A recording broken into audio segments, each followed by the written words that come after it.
This is the X&C Podcast, your Xbox newscast, featuring Colteastwood and Mag, hosting industry interviews and gaming talk live on YouTube every Monday night at 5 p.m. on the West Coast, 8 p.m. on the East Coast. For all of you listening around the world, X&C Podcast is available on demand on Spotify, Google, and Apple Podcasts. Welcome to the show. Join the chat, hit the like button, and let's get into this week's topics with the Xbox newscast.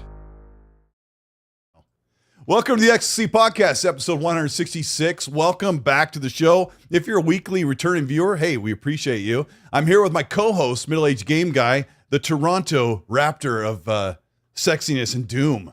How are you doing, Mag? I am doing fantastic. Welcome, everybody, to the show. We got a great show today, and boy, do we have an interesting guest on today. You all know who he is. Okay, well, let's get into the show. We got things to talk about because we only have him for a limited amount of time. We're going to talk even faster so we can squeeze in more topics. Everybody, enjoy the show. We'll talk to you. Let's go. Yeah, we won't waste any time by fluffing up the feathers and making him look amazing. But it is Stuttering Craig, and I have to say, I said this on his show. I was on his show a few months ago. He's one of the people that brought me back into gaming when I was a young father and I didn't have a console and I was going through, just finished college, all that stuff, right? And I found Screw Attack on game trailers and I was so hooked on their content. These guys were making content when there was no YouTube. And everybody knows the story, but I wouldn't just say that as a backstory. Like, it means a lot that Craig is one of the people next to Angry Video Game Nerd that was like reignited the flames of getting back into gaming. And then I think I've wasted about $3.7 million on video game stuff ever since. So how are you, Craig? I'm great. And thank you for the kind words. Hits me right in the coccyx, which is great. Appreciate that kindly. Yeah, it's funny you mentioned James because so people don't know this, and this is going to sound, you can take this however you want, but the only reason why James is making videos online is because I actually emailed him. Long time ago, when Screw Attack started, I just searched, YouTube was a thing where you found like cat videos and guys getting hit in the balls, right? And I was looking, I knew we couldn't do something every day, so I just searched on this new website called YouTube, funny video games. That's what I searched. I remember that like it was yesterday. Funny video games. And he was like the 7th or 8th thing that showed up. It wasn't like today where there's a million things. And I found his email and was like, hey, I got this website. Do you have any interest in like making stuff on this website with me? Because I don't know, I think it'd be cool to grow together. And he got back. He's like, well, I don't really plan on doing a whole lot more. I was like, well, I think your stuff's really funny. It'd be great to do it, and I think people would really be into it. And he's like, I'll give it a go. And then there you go. Like, the rest is history. So I'm to be clear, I am not patting myself on the back, but it's just kind of one of those fun little carrots that have history that people don't really realize. So James is James, man. He is the extraordinary talent that he is. And the legend that he is, for sure. So. Yeah, big life-changing thing to Simon's Quest was one of my favorite NES games. I didn't know no one liked it, and I found his video from searching, like, oh, what about that Simon's Quest? But you guys got millions of it was called hits back then. You guys got millions of hits on your content.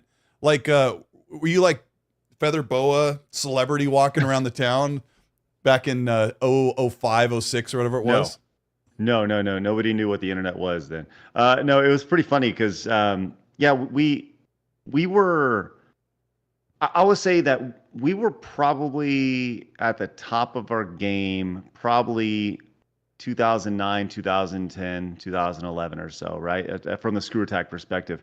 We were really, a lot of people found our stuff through GameTrailers.com, which doesn't exist anymore, right? We actually did billions of hits through game trailers. Lifetime with Screw Attack was closer to 3 billion hits of our content between all of our partners and everything, which like nowadays is, it's still huge numbers, but back then it didn't equate to money. That's the problem. So. So, man, it'd be a lot different if we got 3 billion views today. I'll tell you what, he's living on a beach or something. Yeah, holy smokes. That was, there wasn't really a place to watch gaming content, like I think they had G4 TV was on cable, game trailers, and they had some kind of connection there. Viacom or MTV had some sort of partnership with you guys. Was that how that worked with game trailers? Yeah. So Viacom owned MTV, and MTV owned Game Trailers, and they were like their gaming website. And so we signed a deal with Game Trailers at the start of 2007, I think. Maybe, yeah, I think it was 2007. Pretty much what happened. Yeah. So the first year of Screw Attack was we were just trying to figure out what we were doing, and we had no idea. I knew we wanted to make something like original every day. That was kind of our tagline, which back then the idea of making videos every day was like, what are you doing? That's insane, Yeah. So that kind of helped us stick out. So I spent like the first probably 8-9 months just emailing people, because I learned really quickly we could not make a living on doing anything on a website, because it was all like, go to screwattack.com, and we realized that it actually cost us money every month because we were hosting an audio podcast there, which cost bandwidth and stuff. So I started emailing all these different places, and kind of the backstory behind that was we got our first bite from a company called GameVideos.com, which was a sub website of OneUp.com, a subsidiary of them. And OneUp was a pretty big outlet back in the day too. But previous to that, I'd emailed Game Trailers, and they were like, "Yeah, thanks, but no thanks." So we got our first bite at Game Videos. Had a video just pop off. Did our first top 10 list for Game Videos, and then Game Trailers was like, "Hey, so we saw this video you guys produced. Was curious if you guys would like to work together." And I was like, "Oh, okay." So we kind of see how it works. So they were looking for like a proof of concept, and ended up signing a deal with Game Trailers back in the day, 2007, and worked with them probably till 2012, 2013. We worked with them for a long time, and it was really great for us back in the day. Oh my gosh, it's so much has changed. I've watched so many game news sites or game groups or podcasts come and go, and kind of fall out and lose their funding and their partnerships. And ever since 2007, that's when I found your content. I watched all this stuff, and over the years, things changed so much. And back in 2007, we were like early on in 360 PS3 era, and gaming has changed so much. And I wanted to talk to you because Meg and I, we're just like you. We were playing on the Intellivision and Atari back in the day. We all, of course, played on a Pong machine, all that crap, right? But we want to talk to you about how much things have changed, because I've been playing a lot of games lately, and sometimes I'm like, this concept's supposed to be amazing, but it's just not. I'm just not enjoying the open worlds. I guess I want to ask you about what are some of the problems you're seeing with modern gaming, and what made the 90s so great? I'll tell you what, that's a really good question. And when you look at what's changed in gaming, I go back, okay, my entire career, everything I've done in my entire career has been built about doing the exact opposite of what everybody else is doing, right? If somebody's running this way, I'm going to run the opposite way. So that's what Screw Attack was. In 2006, 2007, through there, late 2000s, early 2010s, gaming was a very suit and ties, lots of suit and ties, very corporate. It was a very corporate environment, and when we worked with our partners to produce content for them, they liked what we said because they couldn't say it, right? We would say, "Hey, that guy's a douchebag," or whatever, and they would love that, right? Yeah. And that's essentially what they paid for. You're speaking to the gamer, yeah, like that sort of thing. Right. Like and Screw Attack was backwards hats and T-shirts and all that, right? Whereas like today, I think the biggest thing that has changed in video games is nothing. And I know it's going to sound crazy. I don't think anything's changed in video games. I think the developers are listening to a fake audience that doesn't exist, right? And that is the illustrious modern audience, the modern audience that is out there that everyone thinks is out there, but doesn't actually exist. And if it existed, then games like Concord would work. If it existed, games like Dustborn would work, right? The two people playing Dustborn today, right? Yes, absolutely. So I don't think people have changed that much. I really don't. I think that what's happened is there's been an influx of people in the industry that grew up playing video games, and now they have a certain ideology. Social media has changed a lot. It's given a lot of people voices that didn't necessarily have voices previously, which some say would be a good thing. Others would say it's a horrible thing. I think that the cost of games has gone up exponentially. We're looking at $200 million games now, $300 million games. The development side of games has gone up. These dev teams were, 10, 15 years ago, these development teams were teams of 30. Now they're teams of 300 or 500. And that comes with cost. There's extraordinary cost there. Then there's so when I say what has changed, nothing, I mean, the audience hasn't changed, but I would say the developers and the companies have changed. So there's a long answer. Sorry. Mag, you're feeling this. We talk about this a lot. Yep. How are you feeling about some of the games? You wanted to ask Craig about kind of like how you're gauging the way that gaming has been going right now, because you're kind of like on a waiting pattern on brand new releases. Yeah, and my biggest issue right now, and I'm not the only one, because what's happening is, Craig just touched on something there, is just like, the modern audience that is not there. When you're trying to represent 0.4% of the population that aren't even playing these games, and then the rest of the people out there are left in the cold, everybody seems to be heading towards the Asian market all of a sudden. And you see these trends happening over and over. Like, for example, I brought it up before, when you went back to comic books 20 years ago, when all of a sudden Captain, I'm not even get into the details, but like, they would change all the characters to this and that, whatever, identity politics, blah, blah, blah. And then people started gravitating away from Marvel and DC. And what ended up happening? They start getting into manga. They start getting into anime and all this other stuff, right? Then Hollywood, right? And you need to look no further than what Nerdrotic is going through and what he talks about, Geeks and Gamers and all those guys, and heels versus babyface, all of them. Basically, the Fellowship, what they're talking about, what they're fighting for, and it's the exact same thing. And what ends up happening? You've tanked the greatest franchises of all time: Star Wars, Star Trek, Doctor Who, Lord of the Rings. Now, God help you if you've watched any of Rings of Power. You know what I mean? So, I thought you were going to bring up the cooking Hobbit game that just got delayed. Oh, I have literally paid zero attention to that nonsense. But anyways, yeah, I did see someone talk about that, but I was just like, yeah, I just don't have the energy for it. However, then you start talking about that situation. What people start doing, they start gravitating away from that as well. All of a sudden, people start heading over to the Japanese market, to the South Korean market, because they don't sense. Right? And so they started pulling away from there. They're looking at independent projects and things of that nature, right? So now it's spilled from comic books into Hollywood into video games, and now it's made its way into the video game scene. And this is where you come in, Craig. And then this is what you see this slow de-evolution essentially of what's happening, and people saying, oh, well, it's just not all for you. And I'm like, well, clearly it's not for anybody, because they're losing money hand over fist.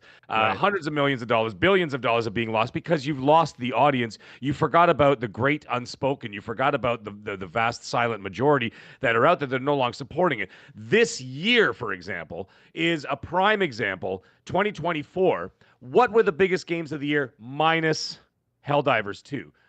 Were all Asian games. Japanese. Yeah. Dragon's Chinese Dogma. Chinese with Wukong. Japanese, we all know that story. We've got, and then, of course, South Korean. Yep. And they're the most talked about games of the year. Were all Chinese, Japanese, South Korean. People are gravitating towards that. And it's not because it's girls in high heels and bikinis, with thongs up their ass with a machine gun. That's just whatever. That's just a side note, but it's just when you have a game for the sake of just the game and you're not trying to preach something, whatever, and people do not feel like they're being preached to, they will gravitate towards the fact that I'm just here to play a video game. I'm not against what you believe in or whatever else. I'm not. But I don't need to hear it when I'm trying to be part of my entertainment. My entertainment is my entertainment. So anyways, Craig, my question to you now that I've sort of laid that all out for you. I mean, not that you're a stranger to this, but my question is that do you find that like maybe Western developers are going to start doing the 180 very slowly like Hollywood has and start kind of maybe course correcting a little bit because they realize it's now hurting their pocketbooks? Yeah, so I think that's really going to be the tell, right? Is, it is hurting their pocketbooks, but how much is it hurting their pocketbooks? I think that 2024 is going to be looked back on as a very big year for video games, because I think it's a signal that the normal man who just wants to play games and sit back and relax has been heard and will continue to be heard. I mentioned the games before, Concord, Dustborn, like those games. These are games that, like, once again, it goes to who are these for? Who are these games for? And the normal man, it is bigger than just boobs, right? But at the end of the day, I am a big believer in the boob, right? I think that the normal man still, despite how much society may have changed, has not changed, and that men still like breast, and jiggle physics will always be king. That's just me. Maybe I'm wrong, but I've yet to be proven wrong in that theory, because men are still men. At least so I've been told. I mean, that begs the question of what are the real demographics? You guys said a lot, but when you say hurting the pocketbook, you're like, who are the ones that are buying the games? And just about everybody's buying games, but it's when you see the sales, it's telling the tale of what people actually want to play. And a recent game, I really gave a lot. I put 4 or 5 hours into Star Wars Outlaws, and over the years, Meg and I've kind of talked a lot about how we've had a hard time remaining a Star Wars fan, as things like, feel like maybe we're outgrowing it or whatever. But there were just choices in that game. The Ubisoft has this pedigree of stealth takedowns, brutal takedowns, and really cool gunplay, and I wasn't getting that in Star Wars Outlaws. And then the character just looks kind of goofy, like doesn't look like hardened or cool or whatever. Like, it doesn't have to be jiggle, like you said. And I've noticed it just doesn't have to look like a dude. That's all, like, I think that's what that's a really revelation. Yeah, right. Yes. Like I get it. We don't need these like androgynous characters, right? If I'm playing as a girl, I want her to look like a girl. It's really simple. And I know you sound so old, you old man. No, I sound like a person on Earth, not somebody with pronouns in my bio. With all due respect to you, idiots. Sorry.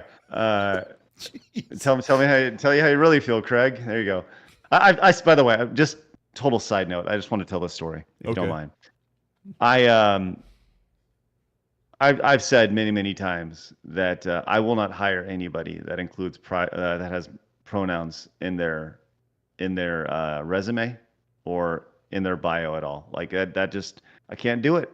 And there's a lot of pronouns happening in the gaming space right now. Probably the most pronouns, right? So why do I want to support that? It's just a thing, just a personal thing. I speak with my wallet. Okay. And every day on my show. So. But you said 20. Something what? What? Go ahead, Mag. No, I was going to mention something about the pronoun thing real quick. I didn't even notice this. The LCBO in Ontario, Canada here, that's basically like a nationwide liquor store, basically, right? And it's government run. And they have their little name tags, and I just noticed it the other day, and I asked about it. And they have their name tags, and they have forced pronouns on every single one of their name tags. And I'm like, what the hell is that all about? because they didn't say anything. Because you need to know if they're them to buy a bottle of Jack Daniels. That's really important. I was completely shocked. Isn't it just, hey, hand me that? Hey, give me that. Hey, hand me that. You just give it to them, and you'll be like, is that cash or credit? Bing! And then you leave. I'm sorry. Anyway, sorry, that was a little side note. I got to ask. Excuse me, they. That actually really throws me off in news articles, too. It's like, they stole a car and then were arrested down the road. I'm like, how many people were there? The beginning of the article said it was a guy. Right. I'm like, how did it turn into they? How many people were in the car? And then you realize it's not that. They're using pronoun. And I'm like, oh, my God. It's so confusing when you're trying to read an article and says a man was arrested, blah, blah, blah, blah. They. And I'm like, well, who's they? Was there another guy? Who else is there? And I'm like, who are we looking for? They look like. Yeah. It's always good to humanize criminals. Yeah. We got an APB out. Yeah, that the whole all points bulletin. You were saying that 2024 is a big year for gaming. Look at Cole bringing it back to video games. Let's go. Mag was asking you about if they'll make a course correction, because I'm starting to think that this may be the last couple of games that come out that feel so forced, because the ones that everyone complains about being forced and any sort of objective or whatever have really hit it hard when it rock bottom on sales. And so I think Star Wars Outlaws didn't do very well. Stocks tanked at Ubisoft this past week. Mag is asking if you think there'll be a course correction or if it'll take like a year or two of these projects in the works to fizzle out. What are you seeing?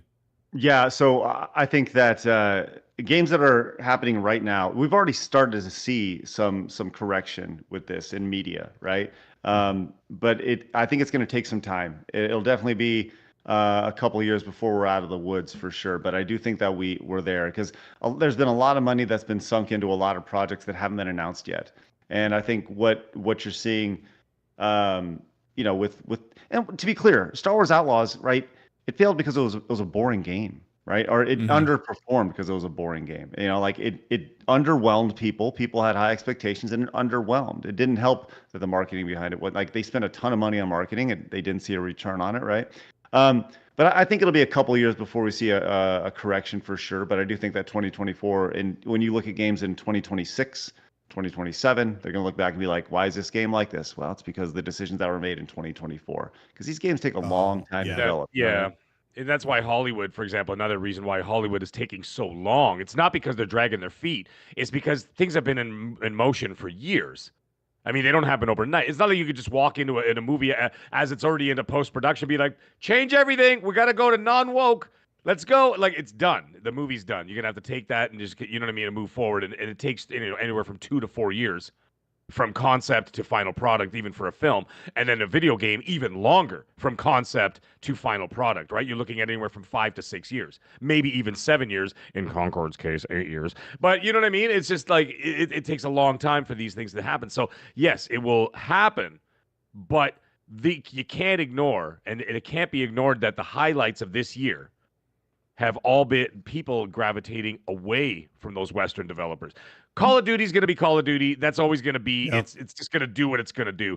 But everything else has sort of fallen by the wayside to your Stellar Blades, to your Final Fantasy VII Rebirth, to your what the hell is it called, Wukong.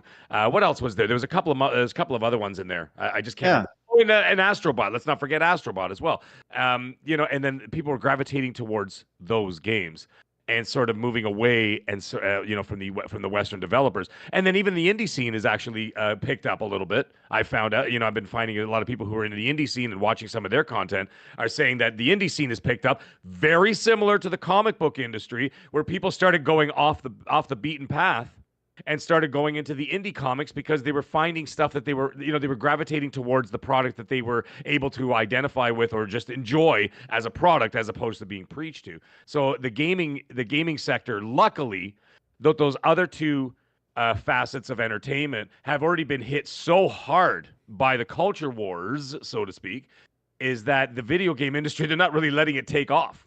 They're not really letting it get off the ground. I think gamers are almost getting in front of it to say, cut this out. We've already seen this happen across the board. Cut it out. Don't bring it into the gaming. And that doesn't mean, by the way, and just so things are not getting twisted here, I'm just going to get this out of the way.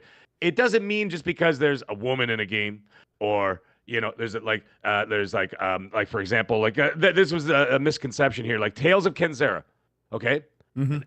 An African game made by an African developer about an African story about an African family. Wonderful. You're showing me part of your culture. I'm all for that, right? That's what I'm talking about. Bring me more of that. Raji, the Indian, the game from India, right? Wonderful game as well. I actually spoke to a lot of the developers. One of the lead developers in the game actually reached out to me and thanked me for the kind words I said about the game and everything else, and spread some information about that. And give me more of that because I'm getting your culture. There's so many cultures in this world. Bring me your cultures. Right? Bring it to us. Expose us to these different things, to your legends, to your myths, to your stories, to your folklore, things that were told around a campfire hundreds, if not thousands of years ago. Tell me that stuff. Don't take, a character that's already been established and then go, well, we're just going to flip it just to seem cool, or we just want to do this or click a checkbox or whatever else. And that's where people get pissed off. Right? And so bring me more of that. And that's what I think we're looking for. And as long as the quality is good, then The bring quality, more of the quality has to be good. Look at Space Marine 2 and Astrobot 2 games right now that are universally loved by all of these millions of people that are playing the games. Space Marine 2 is just, it's going to be what it is. It's a Gears-like, brutal, like just masculine shooter, gory and all that stuff. And Astrobot is none of that, but it's just really good game design. Yeah, it's fun. Yeah, It's a great Craig, game what and do you people are having fun. what do you think about the juxtaposition of something like Astrobot? Like those, we don't really get those platformers Love it. ever anymore unless you're Yeah. on Nintendo. Right, and bingo, unless you're on Nintendo, right? And I know you guys have your favorite consoles, right? You guys, you get your Xbox, Sony. I'm more of a Nintendo guy, right? I've Mhm. always been a Nintendo guy. I grew up with Nintendo, and you're right. The fact that Sony was able to kind of compete with Nintendo and Mario in particular with Astrobot, I think is pretty amazing. Look, you're right. We don't see games like that, and especially games. You see games that are really good platformers all the time, but you don't see games that are really good platformers that have the charm that Astrobot does. Yeah. And there's a little bit of nostalgia attached to it, where obviously you're unlocking all these other characters and all these bots, and you got your Kratos bot and all this, and like that's cute and that's fun, and and the developer said that the reason why they did that was to show off an entirely new audience to these set of gamers that are going to be playing it. So I love that idea. I love that the game has been successful. It has been very successful so far. I have an insider who works at a pretty big box retail chain, and they were telling me about the Astrobot pre-sales and how much better it had done than Star Wars, and how much better it obviously did than Concord. Astrobot has been great for sure. So I love any game that's bright, that's colorful, that doesn't take itself too seriously. It's great for sure. Yeah. Can I ask you a quick question about the future of your thoughts on the future of Nintendo? Sorry, Colt. I'm gonna write I was off going to what do you the say. same thing, Mag. So, Well, great minds think alike. There we go. So, Craig, I got to ask you, as you obviously know, the new console's coming out next year. Where do tell you us what you feel know. like Nintendo's? Well, do you feel like Nintendo's gonna like stay on the straight and narrow, or do you think they're gonna like sort of, maybe evolve a little differently, closer to the other two, or like how do you think the future of Nintendo's gonna go with this new generation coming up? Yeah, I think they're gonna. Nintendo doesn't make video games. Nintendo makes Nintendo games, right? Does that make sense? Geez. Yeah, I love that. Absolutely, I it love does, that. yeah. So they don't worry about what Sony does. They don't worry about what Microsoft does. They don't worry about what Steam does. They do what they do, and they do it well. And that's been their philosophy since the 80s, since the video game industry really took off for Nintendo, and they found their niche. And why do you buy a Nintendo console? You don't buy it for Call of Duty. You don't buy it for Madden. You buy it for Mario. You buy it for Zelda. You buy it for Metroid. And that's the one thing that Nintendo has done well since its exception is when you look at Sony and when you look at Xbox, what they don't have, while they've been around for 20 plus years, is they don't have, and they have nostalgia, but they don't have a character or characters that cling to your emotions, right? We talked about this the other day on our show on Sidescollers about how when you look at the mascots for each of Sony and for Xbox, right? There was a time when Halo, and you could argue that Master Chief is the mascot for Halo, but Halo, or I'm sorry, the mascot for Xbox, but Halo isn't as relevant as it was 10, 15 years ago, right? I think a lot of people say that it peaked probably in Halo 3, maybe Halo 4, right? And the other games, they're fine, but it doesn't have the cultural impact. And when you look at Sony, you say, okay, who have been the mascots for Sony over the years? Spyro, Sackboy, the weird crazy thing that it first launched with was a spiky-haired guy. I mean, there's been a million different mascots along the way for Sony. When you look at Nintendo, well, it's very clearly Mario, right? And then there's a subsection that everybody loves, Link, right? But game after game, they've delivered in a positive way that has built a relationship with their audience, right? And it goes back to that charm of Astrobot. There's so much charm in that game that you feel an emotional attachment to what's happening, whether there's a deep story or not. At the end of the day, like when I play Mario, I feel a connection to this portly plumber, right? That's going out and trying to save the princess. And Nintendo has always focused on doing one thing well, and that's making games for their own console. So will they, bring it back to your question, will they go closer to Xbox and PlayStation? No, I think they'll go further away, and they will continue to push themselves further away because they're not in an arms race. They have no intention of creating the biggest, baddest. Their intention is creating the best Nintendo product. Yes. Because the Super Switch, which we like to call it, will probably come out next year. Like, it has no bearing on when the next Xbox or PlayStation console is. But one thing that Meg and I kicked around was, will they make it more capable so it could have a Call of Duty or a Assassin's Creed or whatever, a mainstream game on it? Like, do you think Nintendo even thinks about, hey, we can make some money off of third-party games? They will. I can answer that before you even get to Craig. I Fire know away. for sure that there are third-party games, well, first-party games from Xbox going over to the Switch. We're just going to call it the Switch 2 for argument's sake, right? So I know that as a fact that some of those games that have gone to PlayStation and the future ones that are going to PlayStation that are first-party, essentially going third-party, are also going to be going to the next Nintendo Switch. Not all of them, mind you, but some of them. And one of them that's been kicked around has been Call of Duty is one of them, and then a couple of other first-party games. So they will be doing that, more of that. I've got a list of those, but I'm not, I don't need the hellstorm of people losing their minds of what games are going over there. But you know what? It's pretty much, I could put it this way, it's pretty much everything you're seeing on PlayStation. Jeez. Right? Well, not all of it. Let me kind of counter that a little bit. All right. As far as the Call of Duty or Madden or any of those games ending up on the Switch 2, cool, great. That's just bonus money, right? I like Madden's always, it was on the Wii. It sucked. It was like potato mode, but people still bought it, right? Hundreds of thousands of people bought it. I'm sure a million people weren't dumb enough to buy Madden on the Wii, right?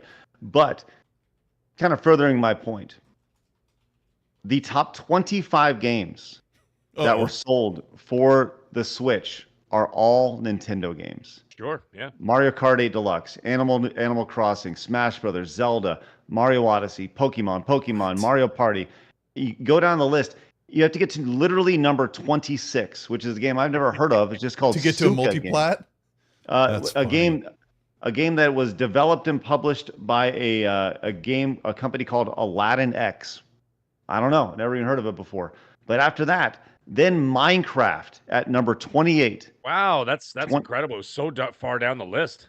28, only 5.67 million units. So and I'm continuing down here. Number 35, Hyrule Warriors, another Zelda franchise, but not developed. Another Nintendo franchise, but not developed by Nintendo, right? Yeah, but still, still, right? And then so you have to go down.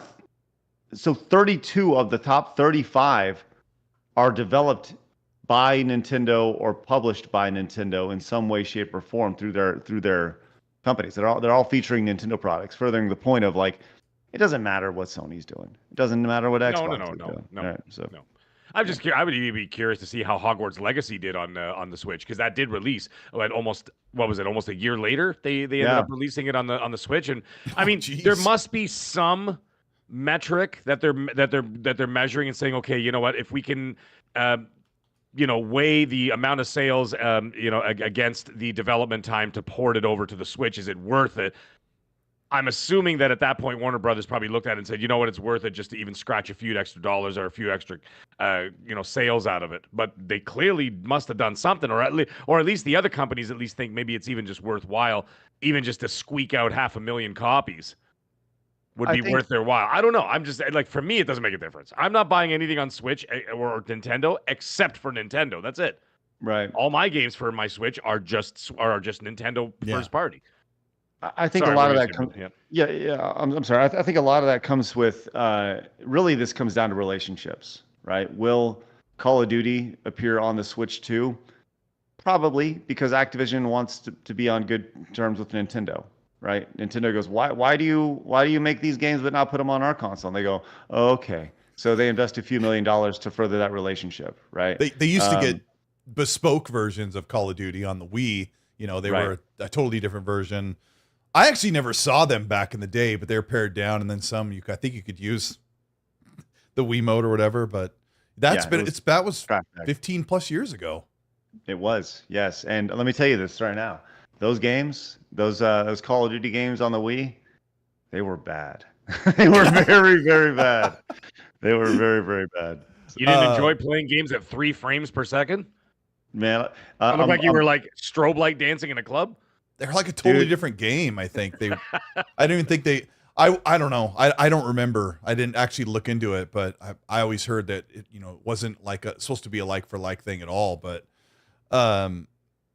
this Super Switch or Switch 2, like, is that what you're thinking they're going to do? Craig has come up with another really great handheld that has more capability, better screen, all that stuff. So you could just have like a better experience, maybe a bigger something. I don't know what do you think they're going to do? So let me just add my biggest paperweight over here. I got this copy of Concord here. Did you buy 2 of them? I sure did. So so guys on Twitter, Craig was having a heyday with the Concord thing, and he went out, drove in his car in search for a physical copy because he says it'll be a collector's edition someday. It will. I stand by that. I stand by that. If you have sealed copies, you'll easily be able to get $500 for each of those.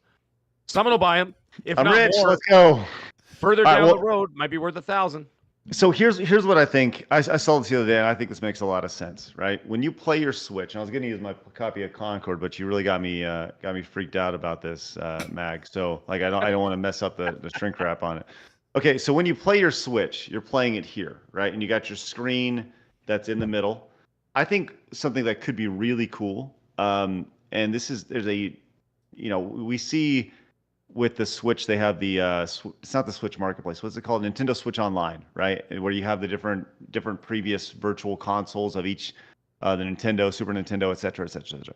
I think they're missing a tremendous opportunity by taking that. You have your controllers on the outside, and you have your screen here. Taking that screen and being able to play this way, but also taking that screen and being able to turn it this way, where you can play vertical like shoot 'em ups and stuff like that, and games for your 2DS and your 3DS and all DSs previously, right? To where you could have a top and bottom screen on top of it. I think that'd be spectacular. Like split, you could just do a software split screen to emulate the older games for back and pat. Exactly. Really cool. Yeah, I think that'd be really, really, and they talked about how backwards compatibility will be a big part of this new Super Switch or whatever it is we're going to call it. I hope that's the case. I like anybody that embraces previous technology is a great thing. So, what do you think about the new handhelds? Like, there's a lot of talk. Phil's basically confirmed that they're making a handheld. He made this tongue-in-cheek joke, so everyone knows, yes, there's a handheld coming, but we're not talking about it. How are you feeling about things like Steam Deck? I have a ROG Ally back here. You're a Switch guy, so what do you think of those things? I think Steam Deck has a great audience. But I think, once again, you're looking at 2 separate audiences, right? Steam Deck, you're looking at your hardcore player, your hardcore video game player, those who play games on PCs. And but your Nintendo consoles, I mean, like I said, 2 totally separate things. But I think is Microsoft talking about making its own console? You said its own. They're talking about both. Yeah, I mean, there's speculation that maybe next year or maybe in 2 years they'll be in handheld, and then that console will come the year after. That's the best we can guess right now. Yeah. Are we talking about making a handheld console in 2026? Yeah. Like everybody already has a handheld console. It's called their phone. You know what I mean? Like, yeah, you can stream, but they're talking about being able to natively play. I know. Play your games. Plus, the rumor is that, I don't know if you dive into this stuff much, but the rumor is that it would also have Steam and Epic Game Stores and other PC stores. So all of your Xbox games and any games you own on PC would be on the Xbox handheld, which the ROG Ally and Steam Deck can't do. It can't play Xbox games natively, the ones that you bought on console. So I don't know. It's Xbox is a real big uphill battle to go when they're talking about hardware, because they're in dead last when it comes to selling stuff like that. So I think they've also are very cool with being dead last right now. They're just kind of waiting because the idea of Xbox no longer existing and it changing to Microsoft Gaming. I heard rumors of that. Like we're just gonna kind of move away from the old Xbox brand, which I think is a stupid idea. But they won't do that. But there was talk that. But yeah, you're right. They're gonna go beyond not relying on just the plastic. Yeah, that's probably the best way to say it. What do you think about that? I think the only way that that a handheld works from a Microsoft perspective is if it does tie in those other services, because those other services are so important to that experience, whether it be Steam or Epic Games. I'm trying to think of like what are the big Xbox exclusives right now, and I'm trying to walk myself through that. There's obviously we talked about Halo, and they have they've invested a lot of money. Forza, Pow World, okay. Flight Simulator, Rare Replay, Forza Motorsports. Their franchises? Yeah. I mean, they have things like, they have the Fallout and Elder Scrolls and Starfield stuff is in their pocket now. But most of their like evergreen franchises that you're thinking back over the past 20 years are just in a handful at this point. Right. It's something Meg and I complain about a lot. Like, how are you going to sell consoles or grow Game Pass if you don't have tons of great games all the time? And they're just not quite there yet, and it's coming, but we're all waiting. And it goes back to why are they going to sell a handheld? If you don't have tons of things to buy, right? They really need to bring back Rise, Son of Rome. That's what they really need to bring. Such a good game. Or Sunset Overdrive. No, I think I'm not big on an Xbox handheld personally because I think there's already a great alternative with Steam Deck. That's just my thoughts on it. But I also am not I don't have my ear to the Xbox ground like most people do. So, well, now you have to for a few minutes today, and now I know you'll have to learn. But it has been pretty dicey. Meg, what are your thoughts on that? What about the handheld? Yeah. I think it's evolved a little bit from when I first reported earlier this year that the Surface team was working on the handheld. And then there was going to be a dockable handheld, one that you could put to the TV, then one that you can take with you. That was the original, and Jason Ronald wasn't involved in the development of that specific product.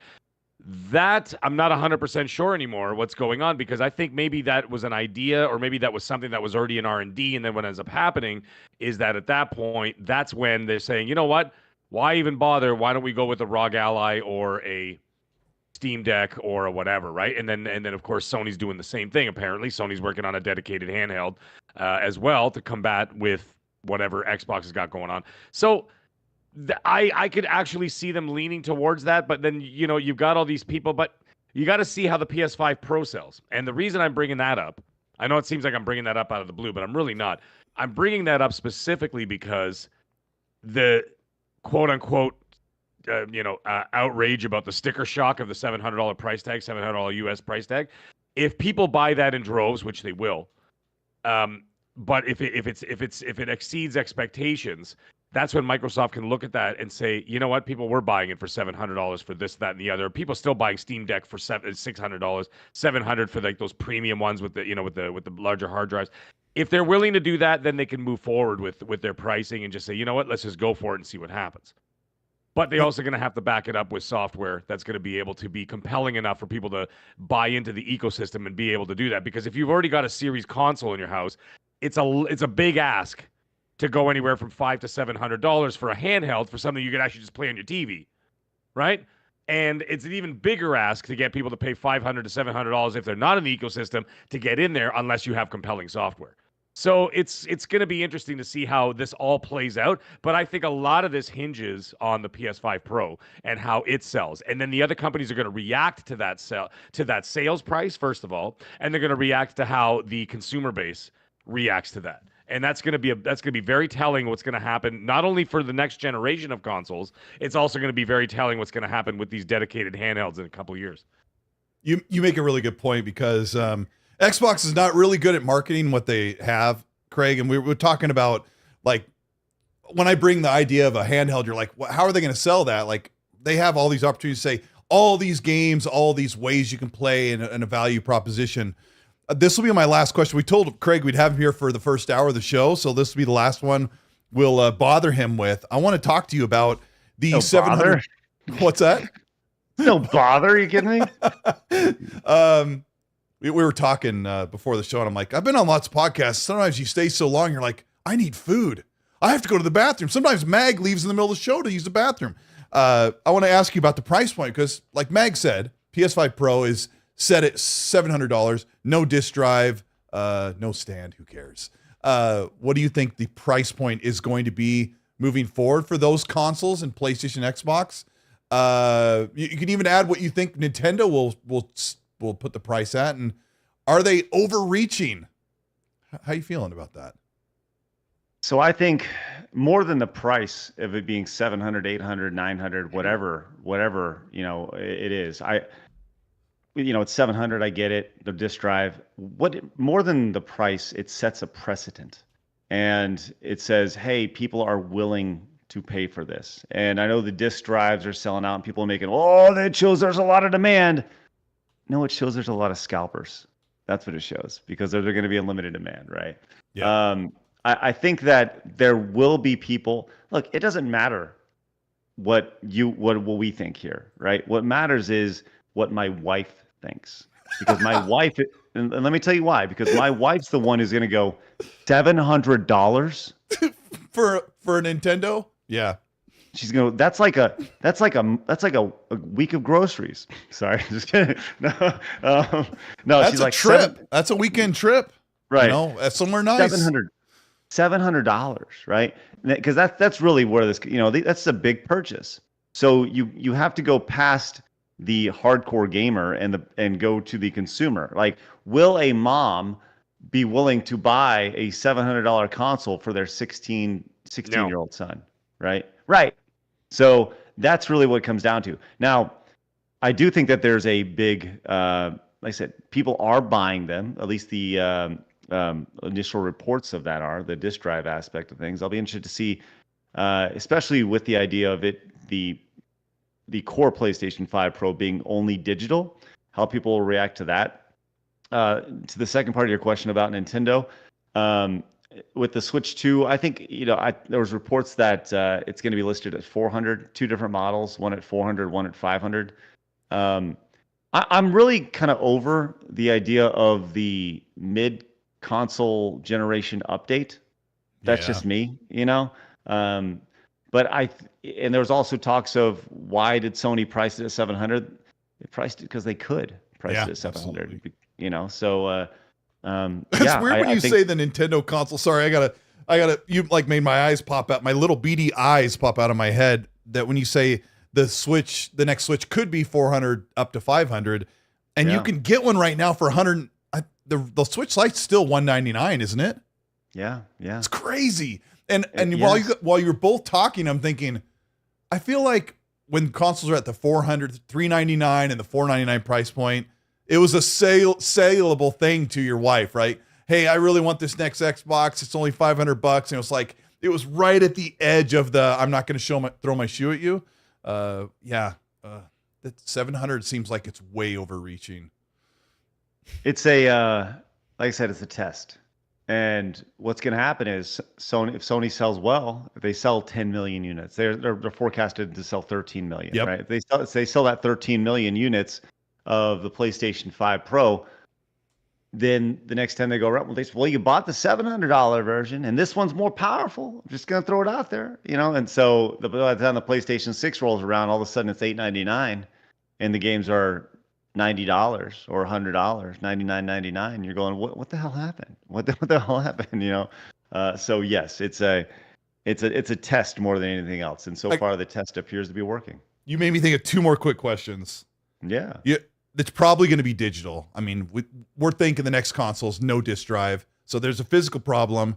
And then what's your thought about the inflation is the excuse? There's two loaded questions. So digital for the Switch? Digital for the next PlayStation, Xbox. I don't think they're going to have disk drive next gen. I agree. Are you okay with that? You're a physical collector. So what are you going to stamp your feet? Yeah, well, I won't buy it. That's what I'll do. Like, I'll go out and buy the Switch, because if they're big on backwards compatibility, you know what I'll be able to do? Take my Switch cartridges and pop them right in there, and I'll be able to play those. Because I think that I think Nintendo will stay physical, and that'll be a big differentiator as well. But ultimately, it's more cost effective for these companies not to go out and print discs. You know, there's no shipping, there's no handling, there's no cost of artwork that for a disc. You don't have to, like You don't have they've shelf already started. space. Yeah, all that. Right. You don't have to buy shelf space at Best Buy. I mean, even Best Buy, Walmart, they've talked about Best Buy's they've made gone. moves to, right. The I Best think Buy that- doesn't yeah. have the game. Well, I haven't been to mine lately, but I think in a lot of Best Buy stores they stripped out those like 4 shelves, those 4 aisles or whatever. Yeah, that's Well, I when I saw the $700 price tag, I immediately thought of the Neo Geo. We talked about how much things have changed back in the day, right? And the Neo Yeah. Geo was, I think it was like $600-700 back in the mid '90s, which for inflation comes out to like $1,200-1,300 today, right? Mhm. But I remember seeing that. I mean, at the end of the day, $700 is still $700. That's a lot of money, right? It's a lot of hard work to earn that money, especially if you're making, $15 an hour or whatever it may be. That's a lot of hours to work to play some games, and that's the way to look at it, when it comes to this stuff. So we'll see where this goes. Okay. Mag, you got anything else before No, man. No. Let him fly. Fly free, my friend. Craig? It was really great having you on. Everybody, if you haven't met Stuttering Craig, I've got his Twitter account on the description. That will take you to Sidescollers podcast. They are an exploding channel. I told him before the show, I found out he started doing this podcast when he was at 20,000 subs. They're nearing 100,000. He's going to get the plaque. He's going to be go through another wonderful, feather boa and everything. It's going to be amazing. But you guys stream every single day, and tell people about your panel and what they would expect if they tune in to your show. Well, I'll tell you what, we're live Monday through Friday over at Sidescrollers Podcast over here on YouTube. We're live at 11 a.m. Central Time. We go for 90 minutes, 2 hours every day. We talk about all the stuff going on in video games, mostly from a gaming and entertainment. It's very laid back, but we laugh at a lot of stuff. There's a lot of culture associated with it. I'll tell you this right now. If you got offended by me talking about pronouns, it's probably not the right show for you. With that said, we look for normal men. That's who our audience is. Normal men, and that includes women. Normal men and women who just want to come and hang out for a couple hours and just laugh at fun stuff. So we do a lot of laughing. It's very laid back. Have a great time. 11 a.m. Central Time. I hope you come over and say hello. If you do say hello, I'll give you a big high five tomorrow, virtually. And by that I mean I actually won't do anything. So thank you. Thanks so much for being on. I appreciate it. That was a real honor to have you here, and we'll talk again soon. I appreciate it. I look forward to it. You guys have a great one, Mag. All right. Talk to All you right. later. All right. Yeah, Thank brother. you so much. See you guys. Bye. Have a good night. Have a good night, man. All right. Well, when he gets out, I will get the boom. There we go. We're back to normal. Hey, I fixed some stuff behind the scenes, Mag, so the show clicks over a little bit easier. We are going to talk. Shout out to 700 people who are here. Thank you I wanted to give Craig as much time as possible to talk. It's just so cool to see a different perspective, and I've seen different perspectives over the past couple weeks, so it's good to learn something a little different. Shout out to you, Donna Gazzato, who put the link to his channel in the chat. We're going to talk about PlayStation 5 Pro. All kinds of news broke. Today, Digital Foundry broke down. I've got the title. People are upset about it. Let me grab 2 supers here before we get going. We've got a couple in here. Steven Xbox Gamer, who's been messaging me a lot. I appreciate you, buddy. Thank you for being patient with me. He says, man, the PS5 Pro isn't even dropped yet, and they're already talking about the PS6 being leaked. And he's absolutely right. They just, the the executives at PlayStation Mag said today, yes, they're working on PS6, which is funny to hear, but that's all right. Face 23, Brooklyn, New York. Thank you so much for the super chat. He gives a $20 super chat and says, Colt, PS5 Pro exposed. PS5 Pro isn't even released yet, but I get to cater to your base point. Is PS5 Pro will be the most powerful console when it launches. All multiplats will run best on Pro when it comes to consoles. He is 1,000% correct. It will be the most powerful console. Yes, and every multiplat will look better and probably run better, hopefully, but that CPU is the same. We're going to dive into that. Meg, how you doing over there, buddy? I'm just sitting here listening to Risk It for the Biscuit over and over and over in that chat. Risk It, it was totally nice and calm and quiet around here with you gone, and it was wonderful. I already made my peace with the fact that I figured you were deceased. But either way, you're not, and you're still here. Hey, man, I don't know what happened to him. I started asking around. I'm like, what the hell happened to Risk It? He's gone? Where did he go? Did he get eaten by a croc? What happened? You know what I mean? Did he get adopted by a kangaroo family? Did he get his eyes poked out by a kookaburra? I don't even know what the hell happened to him. But either way, he's back, he's here, and he's annoying as always. And by the way, just so you know, the reason why my background is blue is not only because I'm a pony, is because the blue also brings out my eyes. So it makes me look that much better for YouTube. Anyways, Bro, two blue-eyed, middle-aged, old gaming gurus on the podcast. You just can't see mine because my eyes are so small. When I got my contacts at the beginning of the year, the optometrist lady was like, so we're going to put, yeah, I can't, those aren't going in there. Like a risk it in the chat. He's like, Mag, are you ignoring me? And I'm like, no, I wasn't ignoring you. I was waiting for Stuttering Craig to finish to finish talking because I didn't want to interrupt him by bringing up and, sully his beautiful performance with your awful name. Anyways, let's get back into the show and let's talk about stuff that upset people. Speaking of Risk It, he says, shout out to the panel except Mag. Great show today except for Mag. I'm glad I made it this week even though Mag is here. New Xbox will be minimum $750. Oh, man. You know what? I'm going to start a podcast with just you two. Just you and Risk It. Well, I've already done a podcast with him. It was the most miserable experience of my entire life. Everybody else on the panel was amazing, except I had to keep looking at his face, and it just ruined everything. I was actually at the point where I was just gonna wear blind, like the horse blinders, the police, the pony blinders. Yeah, I was gonna put ironic pony blinders. I was gonna put those on so I don't have to look at his face, but it's impossible. But anyways, oh my gosh, but here we are. What are we gonna do? Here we are. Oh, I got one more. We got Boner Jams, who's here every week. Nice. Boner Jams, you got to call Mag and have him on your show. He says saw Mag at TurboGrafx 16 Fan Fest. He signed autographs, was kissing hands, and shaking babies. Yeah, in that order exactly. Yes, shaking him like a British nanny. You will go to sleep. Anyways, carry on. I've never heard. That's so good. That's so good. You eat your beans and toast, or you'll get no pudding after supper. Yes.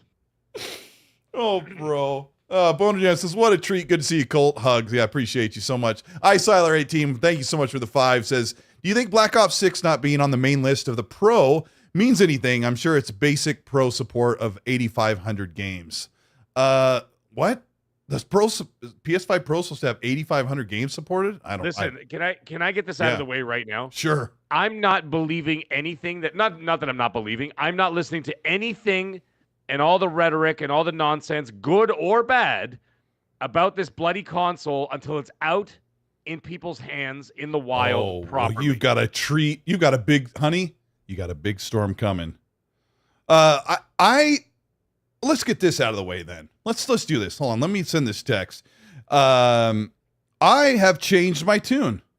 Because I mean, I have a problem with the price. They should have put a 1 terabyte in there and lowered the price. I think what they did was they put 2 terabytes because I think the console should have been 650, but they wanted the even number, so they wanted to jump up to 700. So they probably get a great price on storage. I think that's maybe where you can make some money because it's a really expensive component. And then they put it at 700, and I thought it would have been nicer to try to target that console at 600, and then you could push the next gen. Say you paid 600 for a mid gen, maybe you'll pay 700 for a 2 to 4 times better PS6. I've changed my tune on a lot of things because it's a high price point. I'm rambling, but I don't know. If you're a main PlayStation gamer, and I'll say this with the whole chest, and I would say it if it was an Xbox situation, right? If you're a main on a PlayStation 5 and you want this thing and you want to pay, go buy one. And I know Mag would say, if I allowed him to talk, that you're going to buy one regardless. And I hope you can get a hold of one because I think scalpers are going to make it really difficult. If you're on the spot, you'll probably get one, right? But yeah, it's I don't know. They're releasing it they're releasing the pre-orders in stages in order to attempt to combat the buy bots and whatever else, and they're making it more difficult for people to be able to just sit there and just blanket purchase whatever. Obviously, that's going to be the case once it hits like the big box stores and everything else. Yes, the buy bots will be doing what they always do, and that's never going to change. I will be getting one day one, and I have no issue with that. I won't have an issue getting one, so it won't be a problem for me. I'm not even sweating it. But in the end, my personal, and this is what I said on Twitter, and it's so funny that when the people like, well, most people are pretty level-headed and be like, all right, that's fair. And then you always get the jackasses who like lose their minds or whatever, and super toxic and blah blah blah. And all I said was, do what you want. Like how hardcore is that? Apparently that triggers people. I'm like, listen, do what you want. If you want it, get it. If you don't want it, don't get it. No one's forcing you to do this. I did find a lot of bad actors online though. I wanted to say that when Craig was here. Yeah. I wanted to say, I'm sorry, I'm already thinking. If you want it, get it. Yeah, I was gonna say. Yeah, that's what I was gonna say. Buy it or he goes, I don't like mid gens, but mid gens are literally the most optional console. Like when you think about it, like if you want to play the next big game, and you're like, oh, I gotta buy a PS5, I gotta move up. But the PS5 Pro is so optional. It's for the hardcore. It's for the person who wants to spend a little extra, and you don't lose anything if you don't jump forward. I don't know. And the thing is, like, and even if, let's say you want to get into that ecosystem, let's say you're not in that ecosystem at all, and you want to get in there. Like I was saying before, there are a lot of bad actors online, and people freaking out. They're like, oh, it's going to cost me as much money to get it. And like, no, it's not. Go buy a base model for $400. What are you talking about? Yeah. Just get a regular PS5, even a digital one. And then, I did find something really magical this week. I noticed that apparently, even though like 80% of people play their games digital, apparently 100% of people were pissed off that there wasn't a disc drive. And I was like, wow, that's weird. I thought 80% of people didn't even use the disc drive. And now I think it's 100% of people were just super loud and the other people didn't say anything. People just rage posting, but it was silly. But anyways, it doesn't matter. That, like I said, and it's the same thing with the Xbox One X. And when people and the PS4 Pro, when the PS4 Pro came out, there was the same story. People freaking out. Although, mind you, the price wasn't as hardcore. But we also got to we also got to remember that was 8 years ago. Price a car from 8 years ago to what it is now. What are you, Jeff Keighley, us right now with the inflation thing? Hey, what am I wrong? Tell me I'm wrong. Yeah, what? It was 8 years ago since the PS4 launched. Yes, 2016. Oh man, time flies. Like, give me a break. What are we talking about here? And I'm not saying I'm justifying it. I'm just saying there's a reality there that people are just missing. And it's like, come on, man. What did a carton of eggs cost 8 years ago compared to now? Like, Jesus, if I went from a time machine back to 8 years ago and said, by the way, eggs are almost $10, I'd be like, what? I just paid 99 cents for these. Anyways, I'm not going to get into all that nonsense. I'm not going to get into that stuff. But I am going to get into the fact that what is this scumbag doing here? Anyways, I was going to get into the thing that it's optional. No one's forcing you to do anything. There's no need to rage. There really isn't. Just don't buy it if you don't want it. And if other people will, I'll buy it, and I'll just say, hey, look at that. I'll put a picture of me with the console day one and be like, look what I got, and that's it. And then I'm going to move on with my life. And then when I get the trade-in, the other thing is the trade-ins, by the way. Gaming Forte. Look, shout out to Gaming Forte. I know he's out there somewhere. As you know, his affiliation with GameStop and everything else, right? And he was telling me, and he was saying, not telling me, excuse me. He was saying on last week on his show, at his GameStop, they were giving up to $410 for trade-in. $410 American, by the way. I'd like to point out. That's a crap ton of money with the power up. Or $395 if you don't have the power up. Yeah. Right. Or a Series X. Yeah. Right. A Series X or a PS5, and you could trade it in towards that. That means that you're only paying you're only paying $300 for the brand new console. What the hell are you like? What? Right. That's not bad. That's not bad at all. Yeah. That's really. Yeah. I mean, if I bought a PS5 Pro, I wouldn't get the stand. Hopefully it stands up like my PS5 right now. Can I tell you something about the stand? Can I tell you about the stand? I have a friend who lives about 10 minutes away, and he repairs consoles for a living. Okay. Consoles and PCs, that's what he does. He does it in his basement.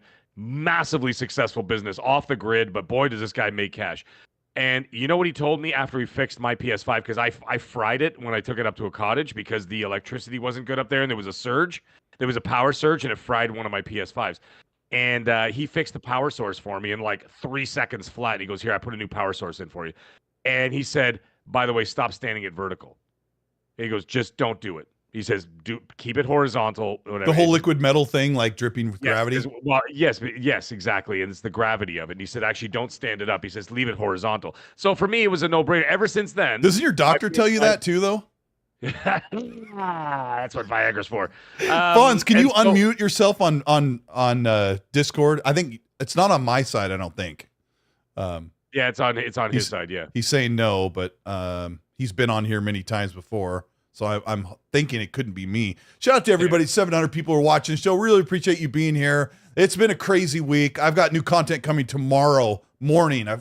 What a day. Holy smokes. I'm so excited for you to see the next thing. Fonz, I need to make sure that you get your mic on. Hit the like button if you're enjoying the show. If you're here the first hour, we had Stuttering Craig.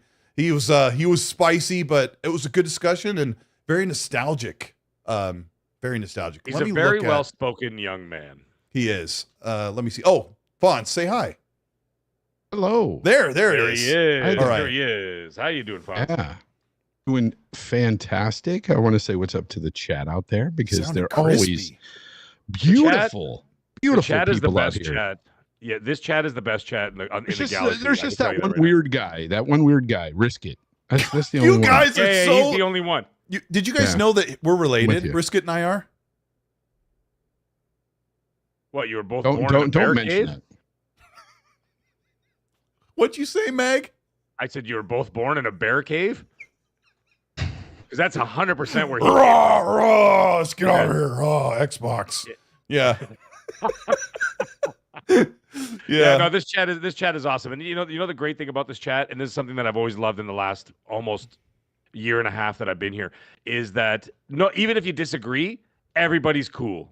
Yeah. You know what I mean? Like, even if they're like, I don't agree with you, or whatever, this guy's talking about this or whatever. There's always one jackass here and there, but they usually disappear. They're just there for one show and then they're gone. We have a great audience. But you know what? Thank you guys so much. We all have disagreements and agreements, but guess what? That's what life is all about, right? And the fact that we can do that and then just keep moving forward and show up, and everybody shows up week after week, and we're still there and we're supporting each other and all part of this community. And even when people DM me, I always answer them back, always. And we do all that, and that's what makes a great community. So, shout out to all you guys out there. Yeah, very well said, Mag. Very well said. Fonz, it's really good to have you here, bro. Dude, it's great to be here. I'm pretending like I didn't know you were going to invite me on. Thank you for the invite. It was a sudden invite. I appreciate it. Do you want to accidentally show up next week? Because I'm in Tennessee. Bro, Tennessee. Always, dude, I got to get my cowboy on. I'm going to be in Tennessee. I got some business to attend to. Oh, I see. I fly out Monday. I fly out Monday morning.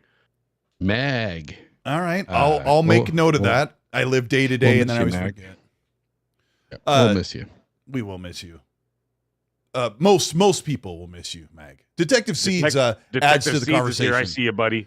Yeah, he adds to the conversation. Pony in arms. My fellow pony in hooves. Detective Seeds says with a $10 super chat to respond to you, Mag. He says releases are being staggered through various channels for the PS5 Pro to help alleviate the horrible PS5 release. Direct and then big box a week or so later. We will have them the second or third week of October. All right, yeah. That tracks with exactly what. Yeah. I think it was October 10th, if I'm not mistaken. I may be mistaken, but I think it was October 10th. What does that mean? October 10th? Doesn't the console come out the first week of November? No, not that. No. Like, the pre-orders. Be able to do the pre-orders with like your big box stores, like your Best Buys, your Targets, your GameStop, that kind of thing. And then, of course, you can order from PlayStation Direct. That doesn't affect us in Canada. We don't have PlayStation Direct up here, but obviously we have GameStop, Target, and Best Buy and all that. And you guys have Elsinore beer up there, right? Yeah. We only drink Moose beer up here in Canada. Yeah. I want to talk about this. First shipments, of course, the first shipments are probably going to be all scalpers picking them up. I was on a party chat and Lord Cognito's like, guys, there's the first round just broke for PS5. And I went on my phone and grabbed one. I'm like, I couldn't get the digital, but I think Mag was right. If you wait till a week or so after, or you wait till they're starting to hit the stores, you're out of luck. And I agree. I think the PS5 Pro will sell really well. And I'll say 13 million. Oh, they've already done pre-orders? No, they're just guessing on what they think's September going to happen. I think some people are going to. Yeah. I got to know because I'm buying 4 of them. Can't wait. I'm actually going to buy. I'm going to buy 5 of them, but I'm going to pay $2,000 for each one just to upset people even further. Yeah, that's what I'm going to do. Yeah, for sure. I'm going to ask them. I'm going to ask them to charge me an extra $1,300. I'm sorry. Just call it the PlayStation All-Star tax. Don't worry about it. Just charge me extra. Just charge me $2,000, and I'm going to buy 5. I want to talk, and I'm going to give them out to homeless dogs, so they can, for no reason. Play more games than some people do. I want to talk about the PlayStation 5 Pro Exposed, which is part of the title of the podcast, Exposed. So Digital Foundry has been like breaking into this thing. They got a hold of one, and Fonz has been like, I told Fonz to make a video, but Fonz, you really dove into what this console can do and what it can't do. But before we do that, I've been writing in the chat, Will Brookboy Lewis, I see you now, is waiting for you to show up. We want to give Will a special shout out because I missed one of his supers. I wanted to read a couple of them. I wrote them down so we would have them because when Alex was on the show last week, he said, he goes, I knew Alex was a closeted Xbox. And he also said, I sent a super chat when Alex came on current. Will Brookboy Lewis, another super that I wanted to read that he said yesterday. I think I missed it last week, but we were talking about the games and you're going to love this, Fonz. Will says Xbox games will always have a but with them. Like an asterisk or like a, I love it. Yeah. Not the butt cheeks, but yeah. Oh, then I don't love it. Yeah. Yeah. I know. I'm an ass man, so I was excited for that. Yeah, BT same. Maverick and NG the Atheist. Shout out to you guys in the chat. Thank you very much for your support. Yeah, we appreciate all of you guys. Really, no, Falcon, I'm not scalping. I'm just kidding. I was just kidding around. I'm getting 1 PS5 Pro. That's it. I'm not buying 2. Yeah. No, I'm not getting 5. And I'm not paying $2,000 for them, Falcon. I'm just all of a sudden, Mag's got the feather boa. He's like, I made so much money off those PS5 Pro. I'm dressed up like Jesse Ventura from 1985 in the WWE, like next to the ring with the big feather boa. Go. That's what I'm talking about, Mean Gene. Yeah. Anyways, I can't do his voice. Anyways. Yeah. Well. Gaming. Exposed. Yeah. So. One of the big things that was being touted around last week and part of this week until everything started to drop was that this thing is on equivalent of a 4070 if you downclock it, which is a $1,000 GPU or something. You were all in on this discussion, Fonz. What can you kind of explain what's going on and what we're finding out? First, I got to preface it by saying I don't know anything about tech like that, right? I don't pretend to know everything about tech. I'm just now learning stuff about, the GPU, CPUs, all the innards of a PC, if you will, since I've got one, and I've had one for about 8 months now. I've learned a lot, but one thing I have learned over the years, especially after the first round of mid-gen upgrades, is that you don't throw all of your eggs into one basket when it comes to these consoles and think that they're going to push gaming into the stratosphere like it's going to be amazing. And if you've never seen things like this before, like some people did back then and are still doing. When I heard some people say it's the equivalent of a 4070 and Richard from Digital Foundry had said it, I went back and listened to what Richard was saying. I heard that he was kind of pushing that, hey, it's got the DLSS, the AI features of a 4070. Hold on. This is why he mentioned that. I said the 4070 was a $1,000 GPU. I haven't looked up the price of the 40 class GPUs in a long time. They are currently around $500, not $1,000.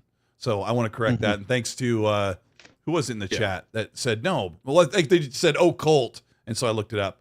So, Alvin and Fox said it's not 1,000.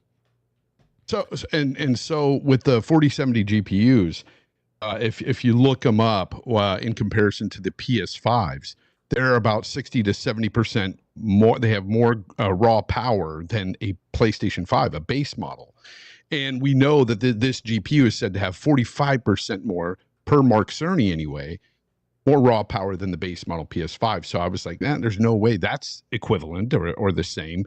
But I understood what Richard was saying, that there's some tech within this that is in 4070 GPUs, and that's the only one you kind of can equate it to, because you can't go to an AMD GPU and say, hey, that's the same type of power there, because you don't have the AI features built into those GPUs like this thing does on the Pro.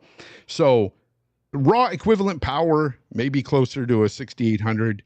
They don't even know for sure what it's exactly going to do, but I've got a really good friend out there that knows a lot about PCs and stuff, and he was telling me, like, word for word, basically what Digital Foundry is now saying in their latest video. Ooh, before that came out. This thing, before it came out, what he suspected that this thing was going to be able to do based on what Mark Cerny showed, the 45% more power, all that stuff.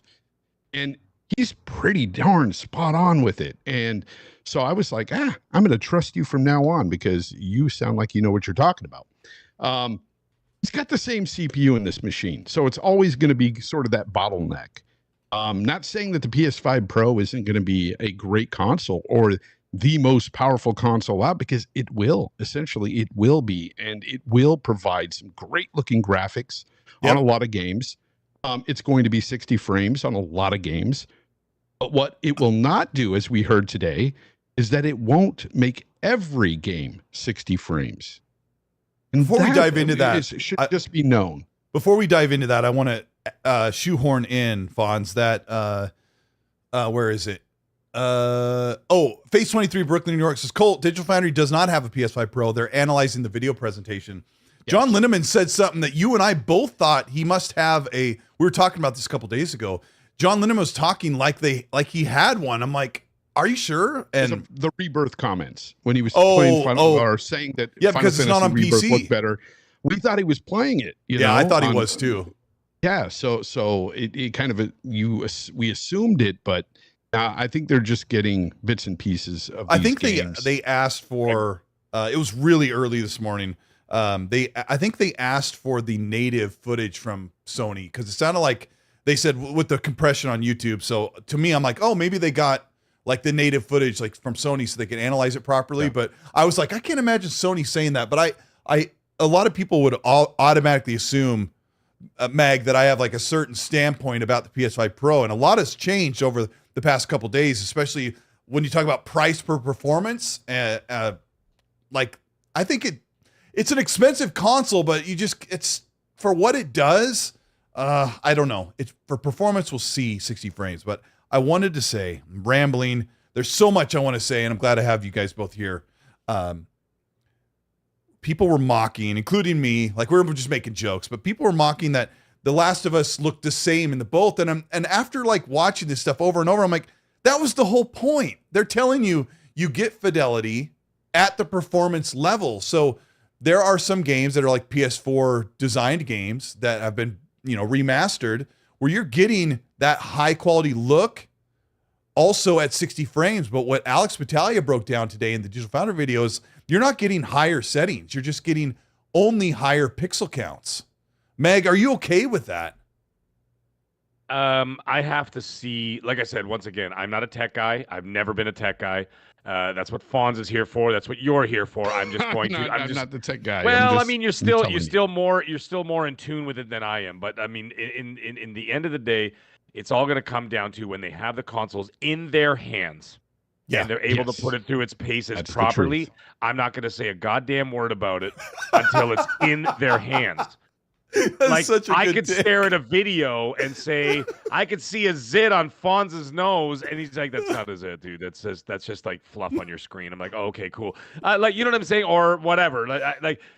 I'm not going to do any of that, and I'm not going to listen to it, because you know what it all is at this point? It's all, I understand what Digital Foundry does. I understand what they're doing. But at the end of it all, it's all conversation for one reason only, and we all know it. It's for engagement, and it's for engagement to keep people interested, because people are interested in the topic. It's things that people want to hear about and want to know about. I'm not saying it's engagement farming for negative reasons. I'm just saying they're doing that because they don't have their hands on it yet, and so they're gonna speculate. They're excited. What do these guys do for a living? They literally take hardware and put it through their paces, and then they analyze it and this and that, whatever. And that's what they enjoy doing. They don't have it yet. So they're Just it's kind of like when you don't see a movie, you haven't seen a movie yet, and let's say the three of us are walking in the theater like, what do you think's gonna happen in this movie? Oh my god, I can't believe it! You think Captain America's gonna come back from the dead and this and that? Blah, blah. We're just speculating and excited for the product we're about to experience. Thanks. They're doing the exact same thing, and so therefore I'm enjoying it on an entertainment level. I'm like, all right, and I'm taking in the information because I'm not the expert; they are. However, at the end of the day, until the machine, and that's why Sony's been quiet, is because until the machines are in their hands, I'm not going to say anything about it, except for I still will get it anyway, even if it's an incremental upgrade. I'm still going to get it. It's the same thing as my phone. I don't see people rage posting about the fact that the S324. Yeah. No, hey, man, the S324 Samsung phone, the S24 is an incremental upgrade from there, but, spend another $2,500 on that. But, like, come on. Well, I guess, here's the difference, though, Mac. Here's the difference. For the most part, for the most part, what I've seen, it's the outrage is not necessarily you shouldn't buy it. You're an idiot for buying it at 700. It's more that, hey, that's a little expensive for me, and that's the way I'm looking at it anyway. I don't hate on people for wanting to buy this. They can buy 10 of them. I don't care. But at the end of the day, I look at the price point. I look at what it's going to do, what it's not going to do, and I could safely assume that it won't do certain things only based on what that machine is lacking or what it currently does in the base model with the current specs that are the same, that stayed the same. That is the issue I have. The CPU is still going to be relatively the same CPU. I heard from some reports we're hearing, it's 10% boosted. Other reports don't even report that at all. I think that 10% report was insider information that is never materialized. And Alex Battaglia and Richard and Oliver on Digital Foundry today were talking about how it's the same CPU. And that actually brought up a little bit of concern for people who are expecting to get a noticeable boost in games. And Meg's right. You have to wait until games get patched. What's that? Because even the guys that are pushing it were saying that it had a 10% boost, even admitted that the 10% boost to a CPU isn't really going to do anything for you anyway. Mm-hmm. So it's not a big deal. What was the quote that Alex said today? What was that was an ugly car that just drove by. Oh, I thought it was Meg with this. Yeah, I don't know. I thought it was like a World War II turret.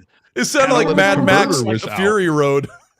Yeah, holy man. Was that Furiosa riding? Bro, it might have been, dude. I do live in the ghetto, man. There's probably craziness out there. You hear that and Fonz like dives down. He comes up with like flight goggles and an AK-47.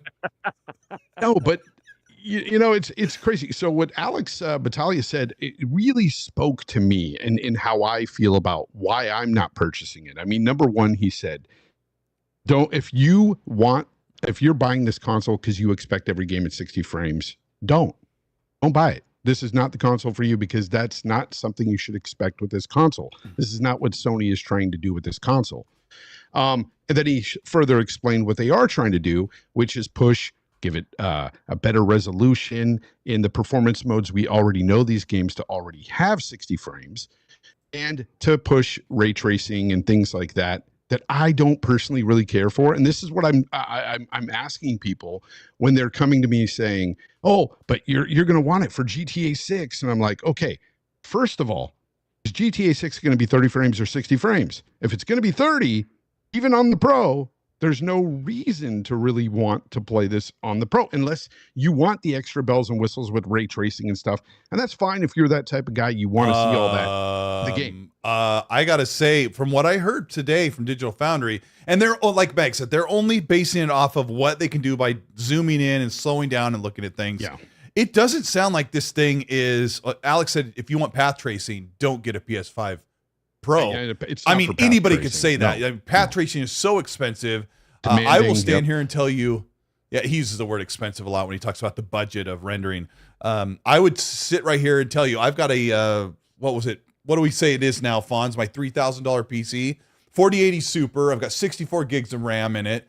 I've got a Ryzen 5 7800X CPU. So everything's really swift. And sometimes path tracing, I'm like, was it worth it? Like, did I spend $3,000 to see Cyberpunk in path tracing? No, I don't think so. Can I enjoy it in a pared down way on a console? Yeah, probably. Oh, lighting, resolution bumps, all that is really great. Textures. They don't think that this PS5 Pro is a ray tracing monster, is what I got from them.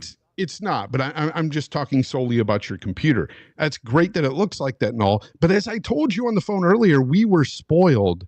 I'm sorry. I'm going to say this. A lot of us were spoiled with the One X. A lot of us.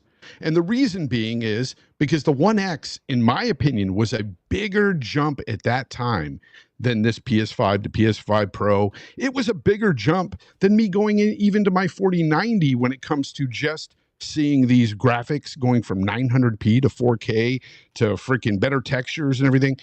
I was seeing more, better settings and stuff back then that really blew my mind. And graphics haven't really all evolved all that much since last generation. So we're still seeing sort of same graphics, more texture work, maybe more ray tracing, more ambient occlusion, more things that they're putting in the lighting and stuff like that. But it's nothing like the moment where I saw 900p games jump to that 4K. That was a huge jump. And I have not been wowed like that since the One X when it comes to just graphics. Where I'm at now is the higher frame rates. I love that aspect of the PC. Now, if I'm not getting that in a GTA 6, as I was explaining earlier, it's not for me. Like, I don't care if it's got a little bit more ray trace shadows or a tiny resolution bump, if that's what it is. Like, I don't care about that. Now, I also said this on Twitter. If there is a performance mode on GTA 6, I would fully expect there to be a performance mode on the Series X and the base model PS5 as well. Because at that point, all the consoles could handle it with that same CPU. That's the way I look at it. Matter of fact, the Series X has a little bit better CPU than the PS5. Than the base PS5. Yes, it does. Yeah, tiny bit. I don't know what the percentage is, but I don't think it's anything to write home about. But again, if there's a performance mode in GTA 6 on the Pro, I fully expect it to be there on the base model PS5. Not saying it's going to perform exactly like it, but with VRR and everything, I think you'll be fine on the Xbox, the base Series X. Okay. Meg, he was talking about the CPU is not, it's the same one.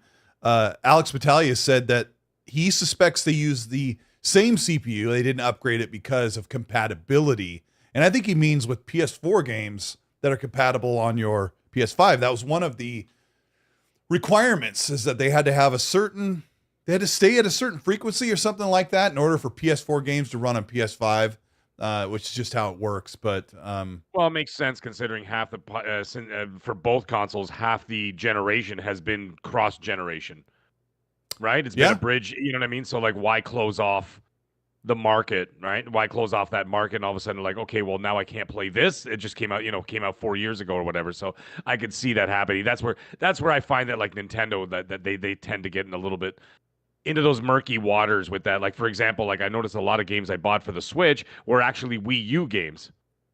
You know what I mean? And then they repackaged them for the Switch, and I'm like, oh, I thought these were Switch games, and then it turns out they were actually Wii U games, right? So you know what I mean? Like same ideas. They're not gonna do that because they don't need that much blowback, I think, from that kind of situation. But it makes sense, I guess.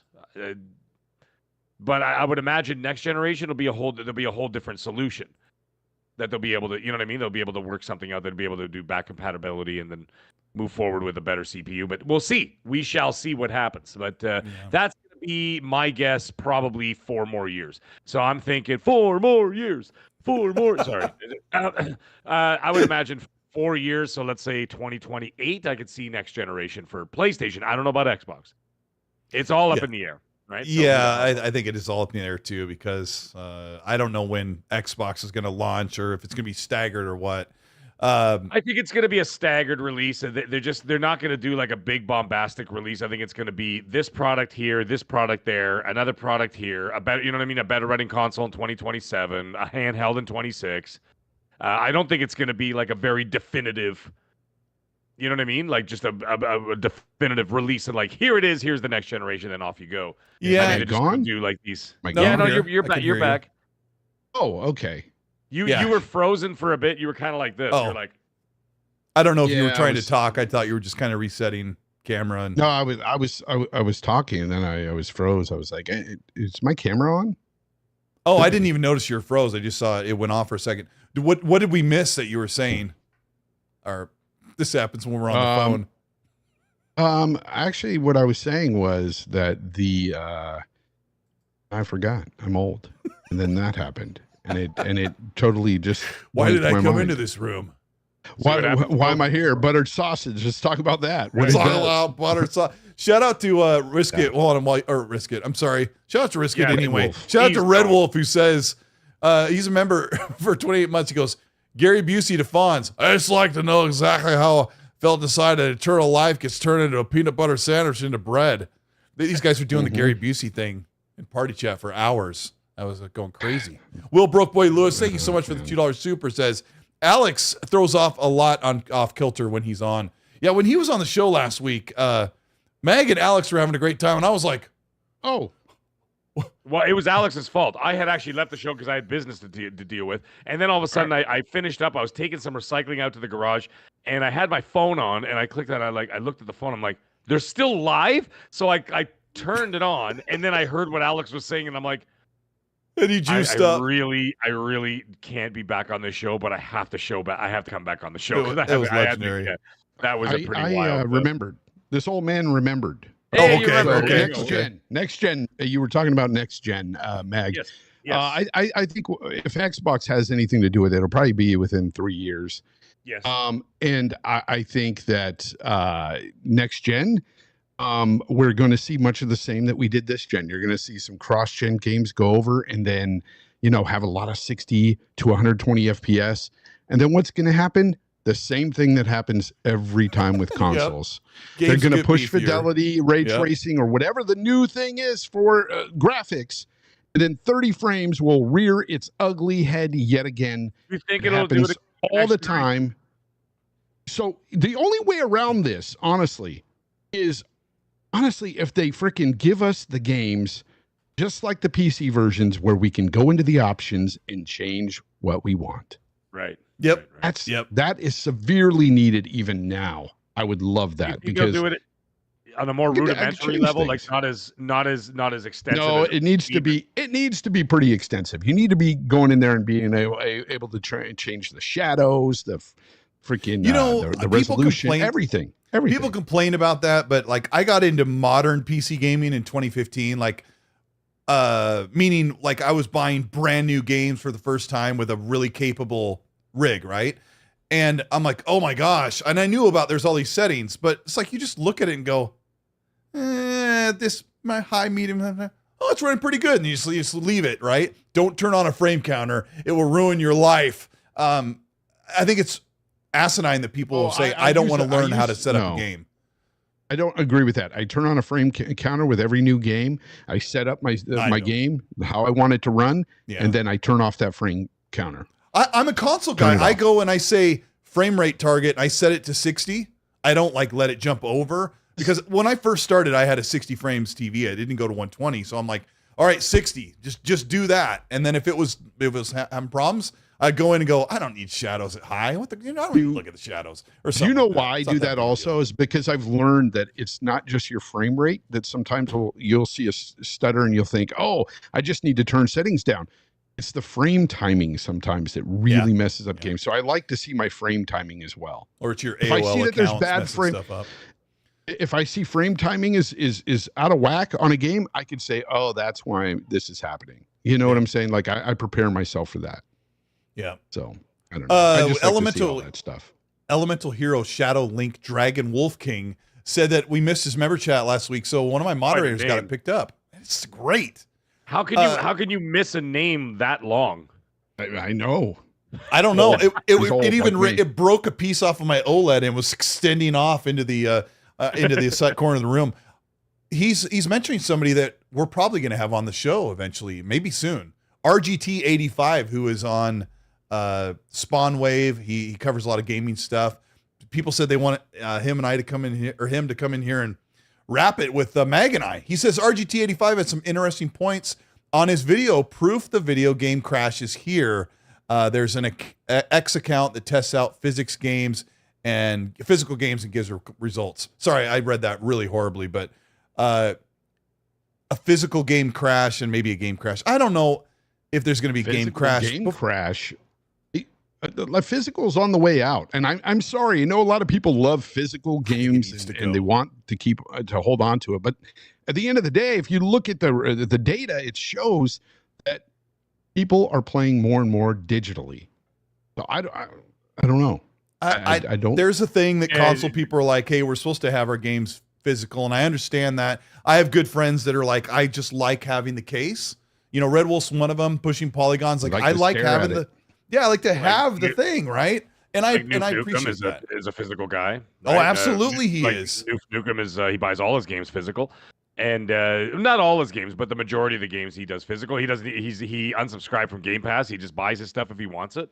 Yeah. You know what I mean? If he wants to play it or whatever. So yeah, there are people out there. However, the reality beyond that is that there's an overwhelming usage of digital. And I mean, as the last time someone on a PC played something physical, I'll wait. Now, I'll die of old age before I get an answer. But you know what I mean? That's all digital anyway. But then, and that's where I saw a lot of that rage posting this week about the disk drive. And I'm like, but like 80% of you don't even, first of all, you don't even have a PlayStation. You're not even in the ecosystem. And then the second thing is you're not even playing physical. And then the other guys were all on Game Pass. What are you talking about? Right. You know what I mean? Which is all digital. And freaking out about a disk drive that nobody's going to, well, not nobody. The weird thing is PC guys left. Minority going to use? PC guys left physical like 15 years ago. 15 years ago, I think Diablo 2 was like the last physical game, for crying out loud.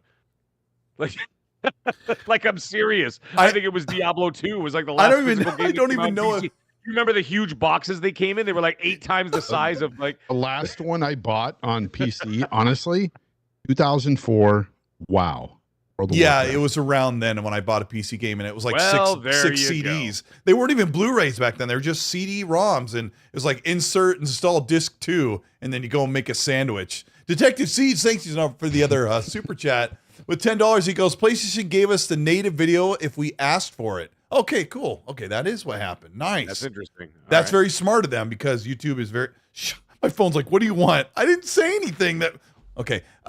Speaking of the phone, I did a poll and 60% said they wait 3 or 4 years to get a new phone, and people are like, well, who pays for $2,500 for a phone? I'm like, well, some phones are. Actually, that's what you're all paying. You just don't realize it. People are like, oh, but it's just part of the plan. And I'm like, what do you think 40% of your plan is? 40% of your plan is you're paying off the phone. Like, what are you talking about? The 60% is you're paying for the internet, you're paying for the phone connection, obviously, the texting, the unlimited data. I'm assuming you guys have unlimited emojis, data. those are expensive. Whatever, and all that, all that kind of stuff. Unlimited data, unlimited. So, like, we get all that stuff, and then, that's 60% of your phone bill. The 40% of your phone bill, you're paying the phone. So you're still paying like $2,000. Well, not you guys. You guys are paying less than us, but like upwards of like $2,000. I mean, you could buy the phone outright, but nobody does that. That's a psychopath does that.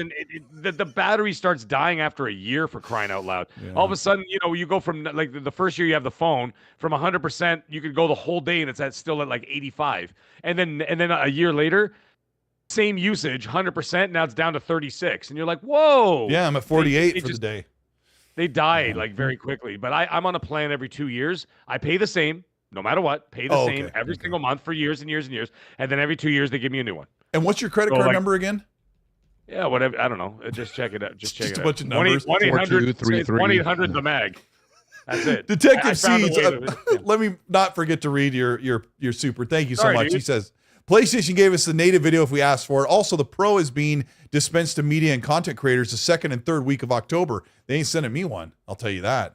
I don't deserve one. Seeds is getting one. Of course he is. Yeah, they're sending him a Pro. Bro, that's incredible. Yep. Yeah, that's a big move. Last week. He said, I had to confirm my shipping address last week. Yeah, Seeds is getting one, baby. Look at Feather Boa Detective Seeds with his high heels on. Look at him. Oh, man. Let me ask you something, Seeds. How many 9s out of 10s did you give their games? Because I want to know. Because there's no way you're getting one if you gave them anything lower than an 8. That doesn't work, Fonz. I've been doing the same thing. I get nothing. They're like, you get nothing. Yeah, but you were only reviewing Stellar Blade. over and over and over again. Yeah. They gave only me the do so Willy. much.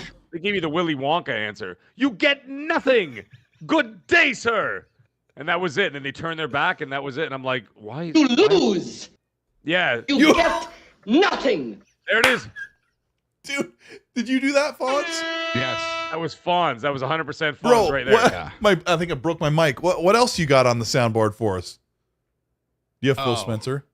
Please do the Crying Phil all Spencer. you want, but your games are still going to PlayStation. Phil Do Spencer. it, one, everyone. do it one more time. I was talking over it. Crying all you want, but your games are still going to PlayStation. God bless AI, eh? God bless AI. AI is 'Cause then amazing. You know what's going to happen one day? And then all of a sudden it'd be like, officer, I did not do that. And they're going to pull up a clip of Colteastwood saying, I 100% plan on throwing a Molotov cocktail through that door. It's And going to you're like, happen. I never said that. I've seen AI videos that where somebody could just put your face on a bank robber and they're like, this you? Oh, You know, come on, I man. Have you guess so. seen all I the- don't remember it. Have you seen all the Yeah, it's Donald pretty Trump bad. AI songs? Bro. Like the AI songs that they do on all the political figures and stuff. It's wild what's going on out there with that stuff. Have you seen the AI where they take a photo of like a grandma holding her kid and then it morphs into like a lizard like turning into a Oh, flying God, bird on I hate fire? those. This stuff's like nightmare So- fuel. It is. It's nightmare fuel. Exactly. But that's really happening. The lizard people are here. The lizard people are here, folks. And I they're the heard ones. they ready. give them a different name. Speaking of they're lizard called people- something else now. Oh, They're what called are they're they? lizard something people. else.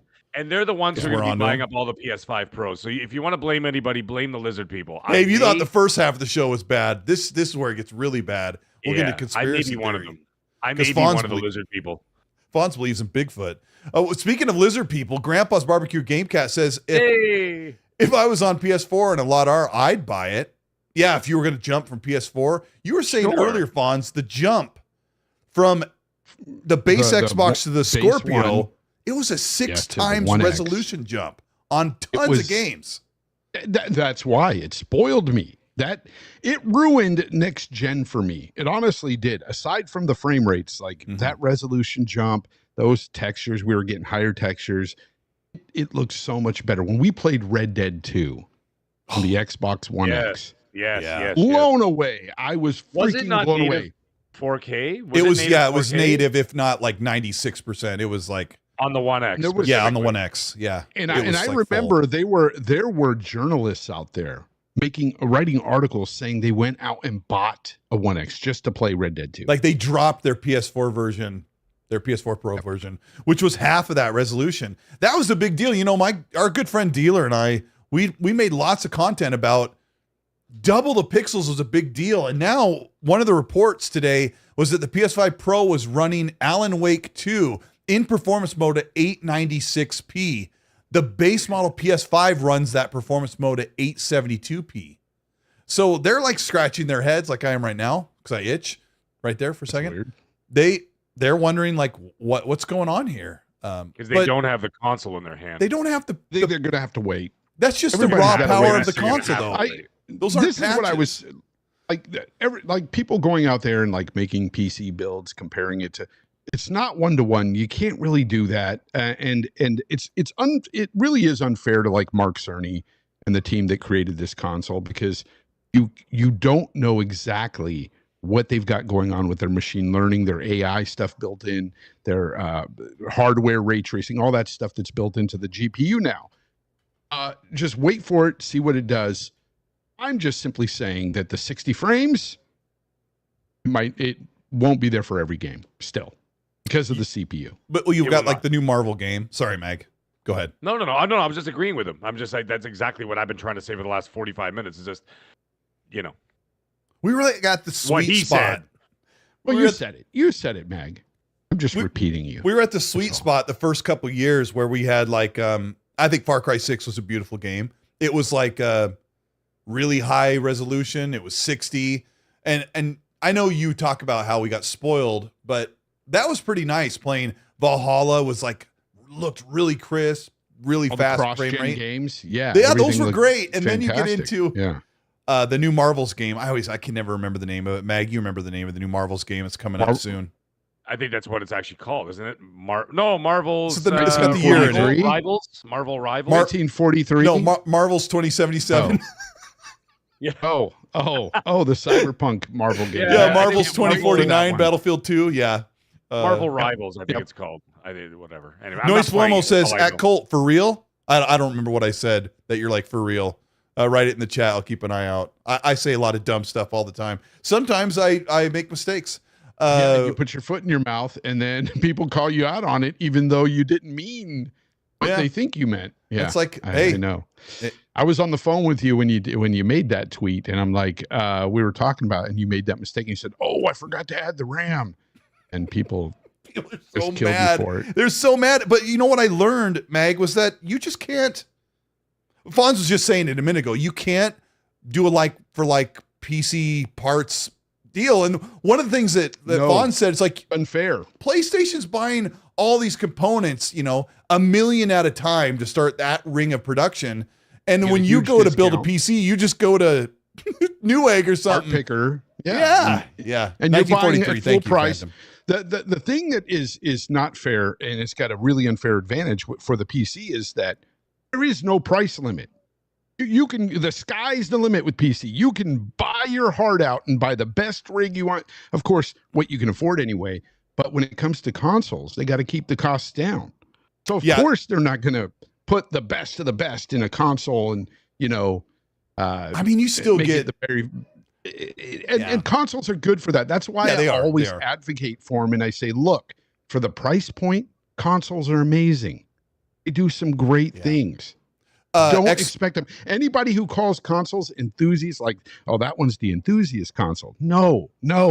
The enthusiast console is a PC. I That is mean, where you spend your money and buy what you really want to do what you really want. These consoles aren't. I for think the mid-gen, you're enthusiasts. not getting the true enthusiast No, thing, but like the it's jump PC. from if you bought a 4K TV and you bought the mid-gen last gen, like it was really, you had HDR plus all that stuff. Xbox has no games in the chat. Udani removed this, but I want to make sure that this is said because it's a great chat. Yeah. And Xbox has no games trolls a lot, but they're speaking facts here. Xbox has no games. Says $699 for PS5 Pro is better than a $1,200 PC, according to analysts. Well, I will say that out loud. I don't think that's true at all. I think it's way better than a $700 to $1,000 PC because there are so many limitations. And I want to say right now, I said this on social media. I've said it before. I said it when when PC was going against the Scorpio. Right? You listen. This is important. I do not want you to build a budget PC that rivals a mid-gen or a regular console. Please do Nobody not does do this. that. Do not try and build yourself a budget PC for $700 or around that price in the US. Please don't do that. And then say, I'm going to rival a console, because you're going to say, man, I spent that dumb. much, just a little bit more, and I could have got something that I could really enjoy for many years on new games. That is where Xbox has no games is right. That's where he's right. Like if you build one and you spend 900 something bucks, yeah. that PS5 Pro is going to do just about every bit that PC is going to do. Even For if you cheaper. get a little bit more, if you get 65 frames out of a game, it doesn't matter. At the end of the day, you just spent 900 something dollars just to outdo a PS5 Pro. Nobody does that when they're building a PC. One, they have a budget for sure, but they go for the best they can afford. That's what they do. Here's the thing. Even if somebody built that $700 or $900 PC, let's say you're trying to keep it under $1,000 so you could be competitive with PS5 Pro. The one thing that PC can do, let's forget about the free online, saves you money over every year, and the games are cheaper. Like all that's a given, right? What that budget PC can do is it can run games by paring down settings you may not care about, and you could be guaranteed to play a game with 60 frames. True. Like if you waited a year and GTA 6 was out on PC and console, you could probably run that game at 60 if it wasn't available on console. And that's why you said, Fonz, and I said it on the show, let Xbox console players in the future, let them just have the PC version. They're going to have to learn. And I said with Alex here last week, Fonz, you're going to love this. I think it's easier to do the settings in a PC game than it is to set up your HDR sometimes, where you're like, and I'm joking, right? I'm kind of joking, but it's like dark, and then the light, and then the midtones, and you're like, I don't really feel like I moved anything, So if you can do HDR, I you can. because it's basically on and off settings. Most of the stuff is like, okay, do you want this on? Do you want it off? Do you want Sometimes ray it's just tracing low, on? Do you medium, want it high, off? yeah. I mean, for me, ray tracing is a real resource hog for everybody, but I don't care about most ray tracing that I see implemented in games, especially on console. Ray tracing has not really wowed me whatsoever in console. I don't care for it. Like every game that I've played on the PS5, let's say, and it had ray tracing modes, I've tried them and I don't care for them. I just go back to the performance mode. I'd rather get that extra resolution bump with the 60 frames and play my games that way. Okay. Mag, I got to throw. I don't want to keep you here much longer because we're getting close to the end of the second hour. But there is one piece of news I thought you would love to bark about. Okay. Apparently, Marathon is not like as excited as it should be. They are testing out an idea of possibly charging $40 for us. They said it's not a hero shooter. I'm sorry, I can't speak today. It's not a hero shooter. It's a class-based shooter, which that doesn't make it any better or worse for me. I like either one. What do you think about Marathon? Is this game DOA or is hopefully Bungie going to pull a miracle? That's kind of loaded. What do you think about it? I think they're gonna cancel it. Really? Ooh. Yeah. Jeez. Speak, man. I've heard more than 2 or 3 people talk about that, saying that it's not 100%, and it's not even a rumor. It's not even a fact. Not even close to being a fact. But it has made its way around in certain circles that people have discussed that it may not have actually even come out at all.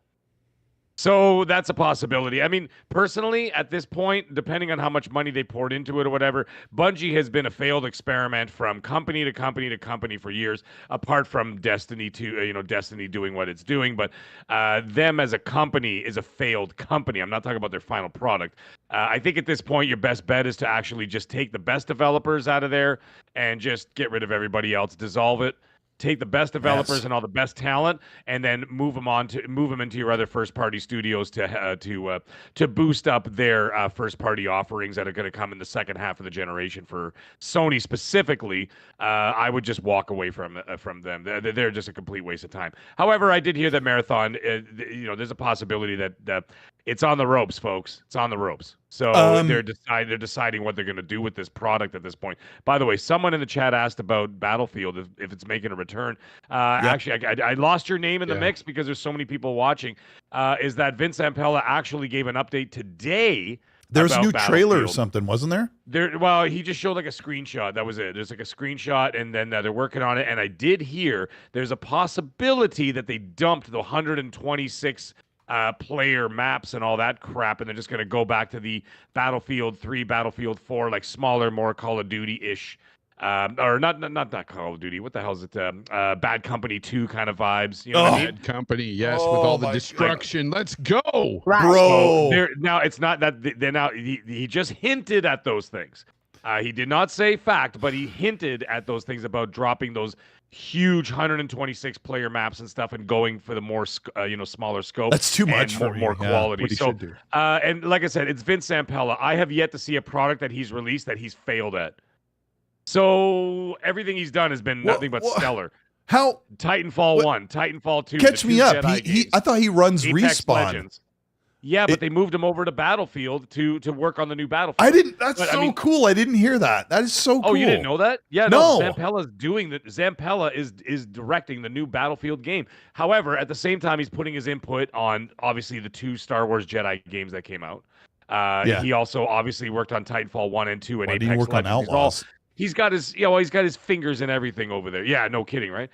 He's got his fingers in all the pies over there doing his thing. However, his focus has been Battlefield. And if you want, just go on social media or whatever and type in Vince Zampella's statement, Battlefield. He released a statement today about basically the progress of it. So I'm excited for that. Sorry, I just wanted to answer that in the chat. Back to Marathon. I think at this point, like if you are going to release this thing, regardless of what, the whispers that are happening in corners, if you are going to release it, make it free to play. Just drop it. You've already seen what's happened with the Concord situation. Yes. Like you don't want to have 2 in a row. And the one thing is, like, Sony did the smart thing by burying Concord. 2 weeks after, the best thing you do is you cut it off at the head and put it under the rug and just leave it, like, just, you know what I mean? Get it It's out coming of the back. zeitgeist. Concord's coming back, though. It might, but you know what? As it stands right now, It doesn't everybody have a just started chance. talking about Astrobot, and then all of a sudden now everybody's talking about the PS5 Pro. So, I got to add in there, Mag. Like, sure. they charged $40 for Helldivers, and it was probably their most successful games as a service title in a decade. That's my guess. I'm just guessing, but it probably was. Well, it was a hell of a success for Sony and for the team that developed Helldivers 2. However, this doesn't seem like a Helldivers 2 situation. But you know what? I can't speak on it because we haven't really seen it. We don't know what's going on with it. I would highly suggest that, considering what just happened with Concord and like the everything that went around it, I think that might be the kind of thing that you just go as a free to play and then just build it up from there and just, you know what I mean? Like a First Descendant, whole lot of like little microtransactions, skins, suits, whatever, characters, whatever the hell you want to do, and then build it up from there and see how it goes. Because if the game is going to be great, people will play the game if the game is great, and people will spend money. First Descendant, great game. I love it. I spent $30 on it, $35 on the game, buying a couple of skins. And then I know some other people who've spent upwards of $100 on the game already, and they love it. Wow. And there's millions of people playing it, regardless of how other people feel about it. Millions of people are playing this game, so it's succeeded. You know what I mean? Isn't it funny how a game lives and dies in its opening moments? Like when you talk about First Descendant, I remember everyone's like, "Ugh." I was gonna cover it in a video, and then I'm like, I just had this feeling that First Descendants was just gonna flop and no one would buy it or play it. And then the beta came out, and everyone's like, "This is actually really good." I'm like, "Oh crap!" 10 million players and 10 million players in the first 6 days. That's crazy. Yeah, like, you know what I mean. So I mean, it did move the needle, but the game is quality. That's the other thing. If Marathon is quality, people will go to quality. Right? Yep. I'm not saying they're going to spend $100 on microtransactions, but sorry, go ahead, Fonz. Unless they charge $40 for it, which is a rumor they might be looking at right now for PlayStation. And I don't think they, after Concord, they definitely don't need to be doing that, especially when we've heard back and forth rumors. And these rumors supposedly coming out of Bungie that, at one time this game was an extraction shooter, then they're changing it to a hero shooter. Like, I don't know what to believe at this point, what they're going to be doing with Marathon. Who the hell knows? We'll see when it comes out, but I'm kind of saddened because I was a huge Bungie fan, especially with the original Halos, and then with the original Destiny. I played the hell out of that game. But yeah, ever since freaking Bungie, they haven't been the same the last, I would say, 10 years. The last 8 years.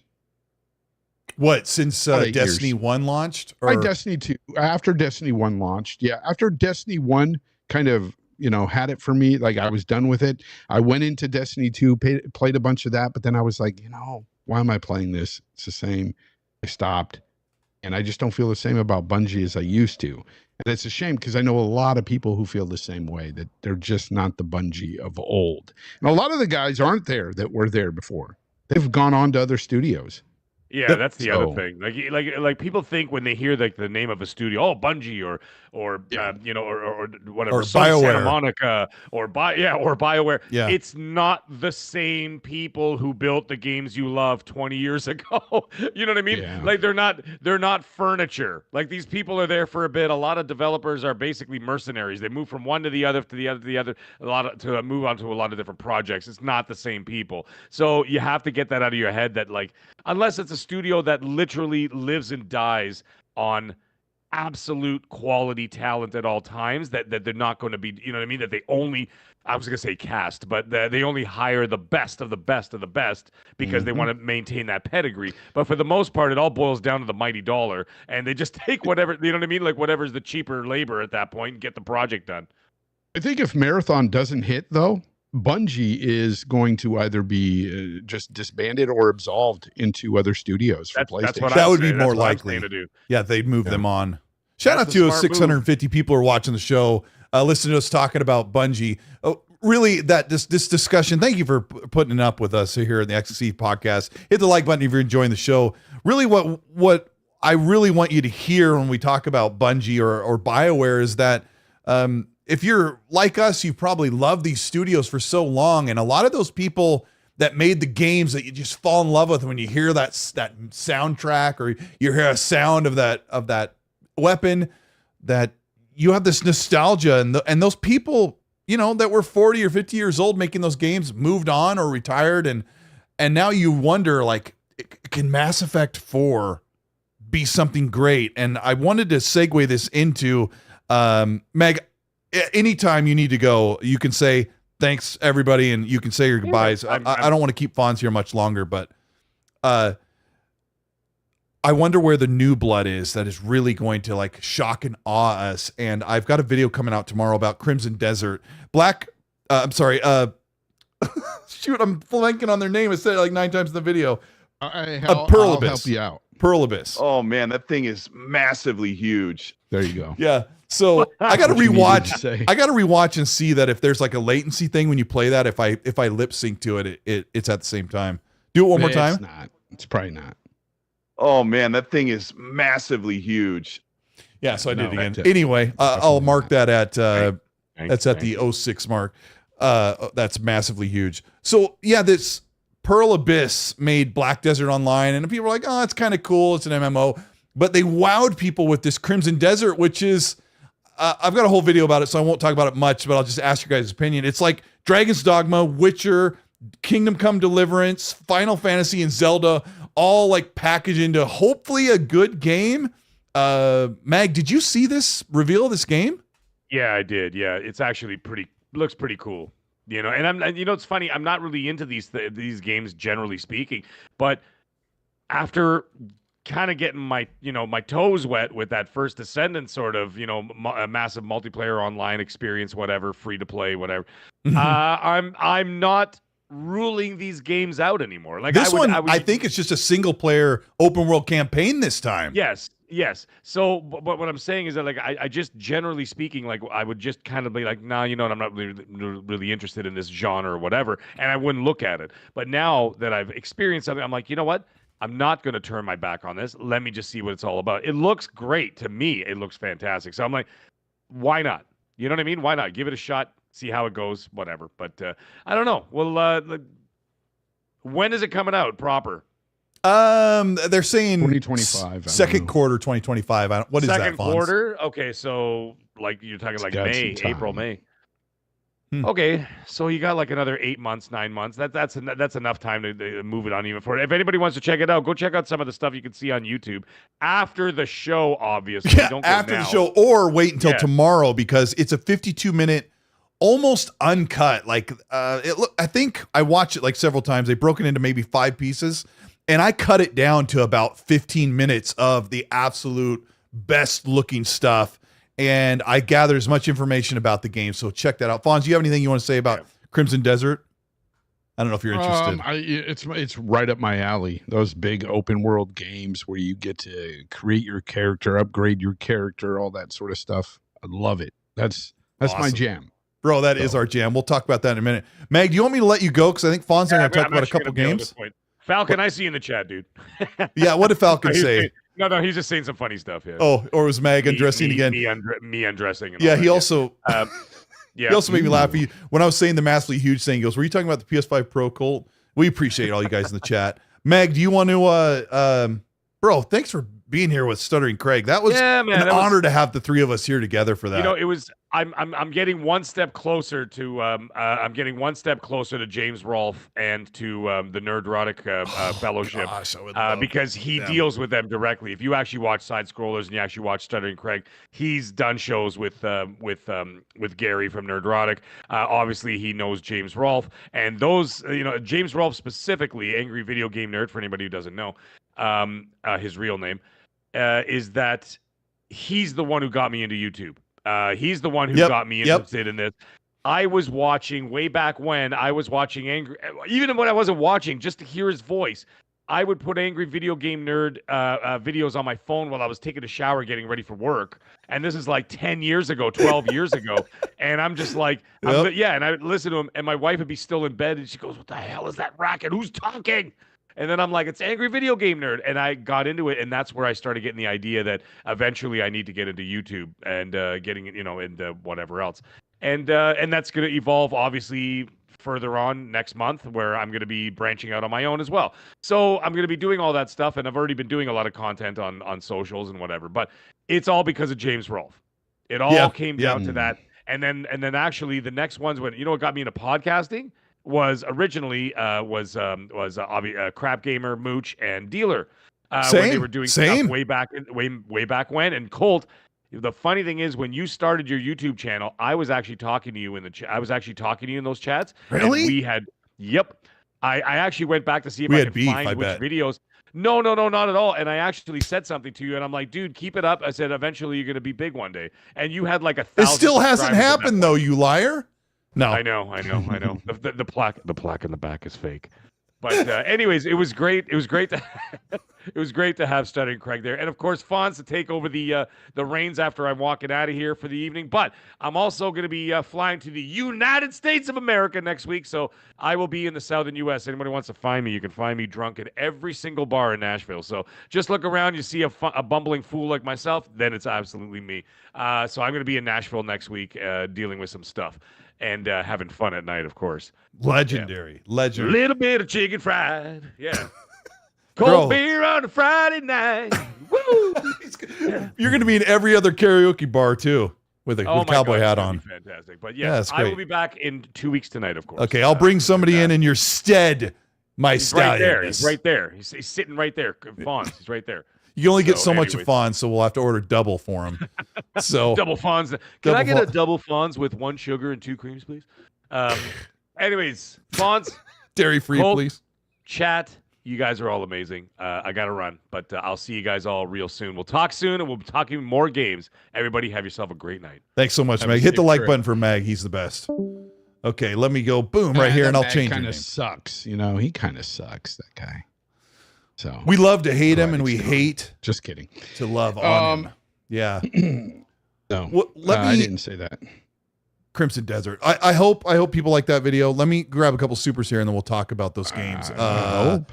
Red Wolf with the $2 super chat says, Fonz, 30 FPS is the sweet spot, my dude.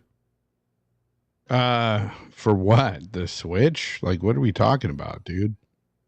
No, thank you. I can't do it. I was playing one of the games we're going to talk about in a minute. But you can do it, and you're going to do it with GTA 6. Oh, gosh. Because here's the problem with that. If it comes out and it's 30 frames on all these consoles, you're going to have to play, because you are like me with Rockstar.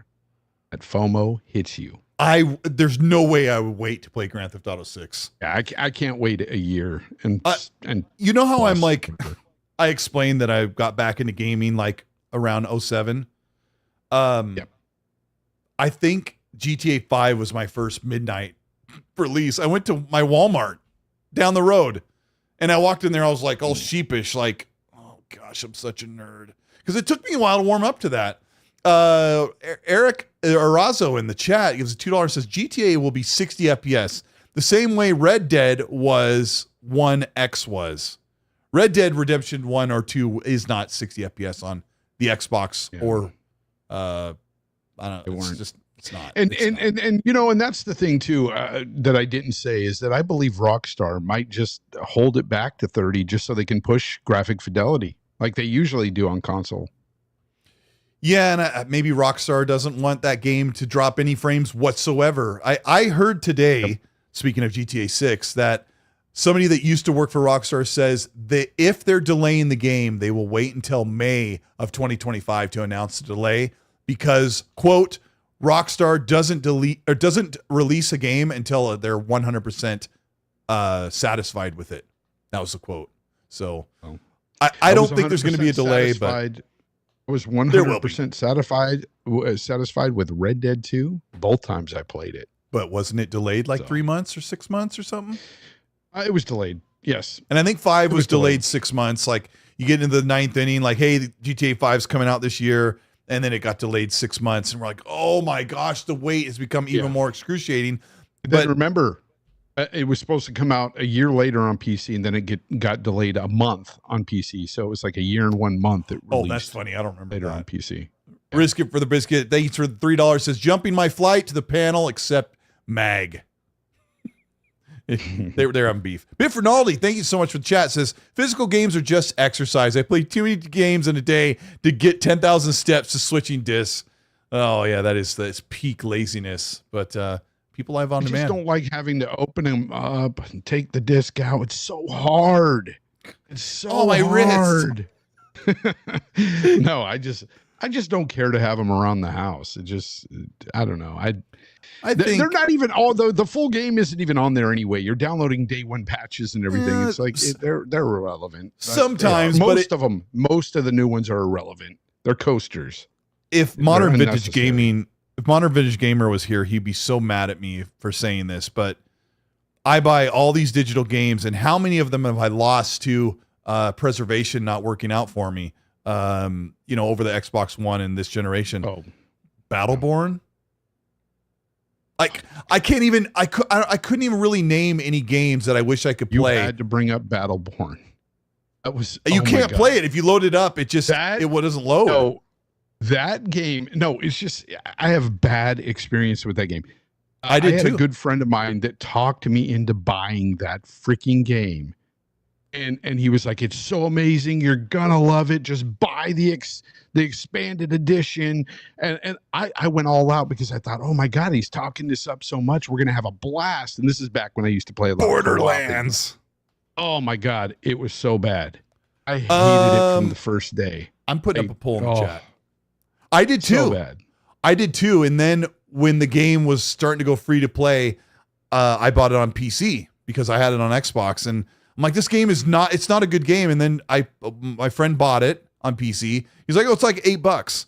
And then we just kind of played it together. And I realized there was actually something sort of enjoyable about the game. All the characters are so different because you had 15 characters to choose from. And then it had this yourself to like it. You forced I did because it was $8. I bought it. And it looked amazing on PC because it was 60. And then it got a 60 patch on console before it died. But the PvP mode was actually kind of cool because you had bots and real people. And then the game went offline and you never saw it again. Yeah, I was on the PS4 playing a lot. And matter of fact, the same friend, and I stopped listening to him after this one. He talked me into buying Drive Club too. And I hated the feeling of Drive Club. You don't even like racing games though, either. Oh, I dabbled in racing games. I loved Gran Turismo way back in the day, like on PS2 days. So back then, I really loved that. I had the Honda Civic, souped up, bro. I was going. I started with a navy blue four-door sedan Honda Civic 1992 with a spoiler. That was my first car because you could buy the base model car and you took like 2 pounds off of it. And it was a whole thing. Grandpa's Barbecue Game Cat, thank you for the Australian $5 super chat, says, I'm not a fan of how they do mid-generation refreshes. They need to update both the GPU and the CPU, in my opinion. Fonz, you agree. Yeah. You agree. I agree, but that's the thing. Next generation, no matter what kind of CPU and GPU they're going to put in it, just know there's some developers out there who will push for whatever the new graphic fidelity thing is to return to 30 frames. Unfortunately, that's just where we're at. What if console generations were only 4 years long and after 4 years they made a whole new upgraded console? Well, that was a cool idea when it was even then, Colt, I still think that's what happens in every console generation. There's got to come a point where you would think anyway that, this next CPU is so good, there's no way they're going to tax this, and this is not going to be 30 frames. Then they do it somehow. They did it this generation, and I didn't think that was really going to be a thing because at the beginning we had a bunch of cross-gen games that were running flawlessly at 60. They were amazing. And looked amazing. Like Odyssey and stuff. We were like, oh, this is great. This is fantastic. What are we doing? And we don't need anything more than this. And because graphically, I think we're at that spot already.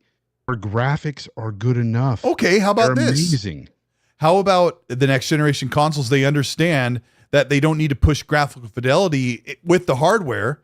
So now they just make the CPU beefier because you're like, wait, we're like, you could do this. Like you already are nailing the graphics. Make the processor be able to keep up with it. So just boost the CPU and just barely upgrade the GPU. I don't understand how that works. Because then there's even more. They got to upgrade the memory, all that stuff. It's not just, one thing needs, or two things. Trying to get rid of the bottleneck. Yeah. Beefed up. And at that point, it gets to the point where it's like a high-end PC and it's a high-end PC price. Even though they buy in bulk and they put these parts together in these consoles and they pay like, just dollars for every $100 we may spend on the console. Right. For all these parts and stuff. And so at the end of the day, they're still making, like at the PS5 Pro, if I look at it, I could say, okay, I understand why it costs that much, but I'm telling you, they're still making probably a very good profit off of each and every one of those Pros. Well, got to be making a good profit. I'm sure they are. I think they're making probably $50 on that console. That would be my prediction. At least $50. And I think in the past you could say, this is what you get on a console. You can say, well, you mean it was only $500. But now that it's going to be 700, I'm asking the audience, is 700 too much? Pretty sure I know your answer.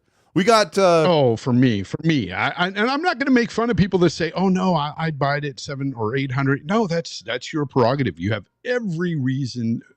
You wouldn't spend that money if you didn't feel like it was worth it. I agree. Yeah, for me, this particular Pro isn't worth the 700 for sure, and I would have a hard time even with next gen, because that's one question I wanted to ask. What happens next generation? Now that this kind of set a precedence in price, a lot of people are telling me, no, they can go back down. They can subsidize. They can take a loss. I don't think that's going to happen. I don't think they can. I don't think they have that profit margin anymore. And since when has Sony ever come out with a console the generation prior and then, made the next generation console price even lower? Like, it doesn't happen. It won't happen. Stuttering Craig said early on the show, I think they use that as a test bed. Like, will they pay 700? Knowing the answer would be, yeah, they're going to pay 700. And I know people call this the enthusiast console. It's only for the hardcore, whatever you want to call it. But at the end of the day, even if it sells 10 to 15%, I mean, that's still a big chunk of your PS5 audience, of your, total PlayStation audience. And coming next gen, if the PS6 is $700 and that is your only choice, a lot of these PlayStation guys are going to pay that. Can I give you my psychotic? Can I give you my psychotic? You would do it prediction for Xbox. What's that? If Xbox's next gen is $700, you would pay it. Yeah, because I play most of my games there, and that's why I said if you play most of your games on PlayStation and you want a PS5 Pro, then you should go buy one if you can get one. And here's the thing: because I still want to own the consoles and stuff, I would seriously consider it. I would think about it.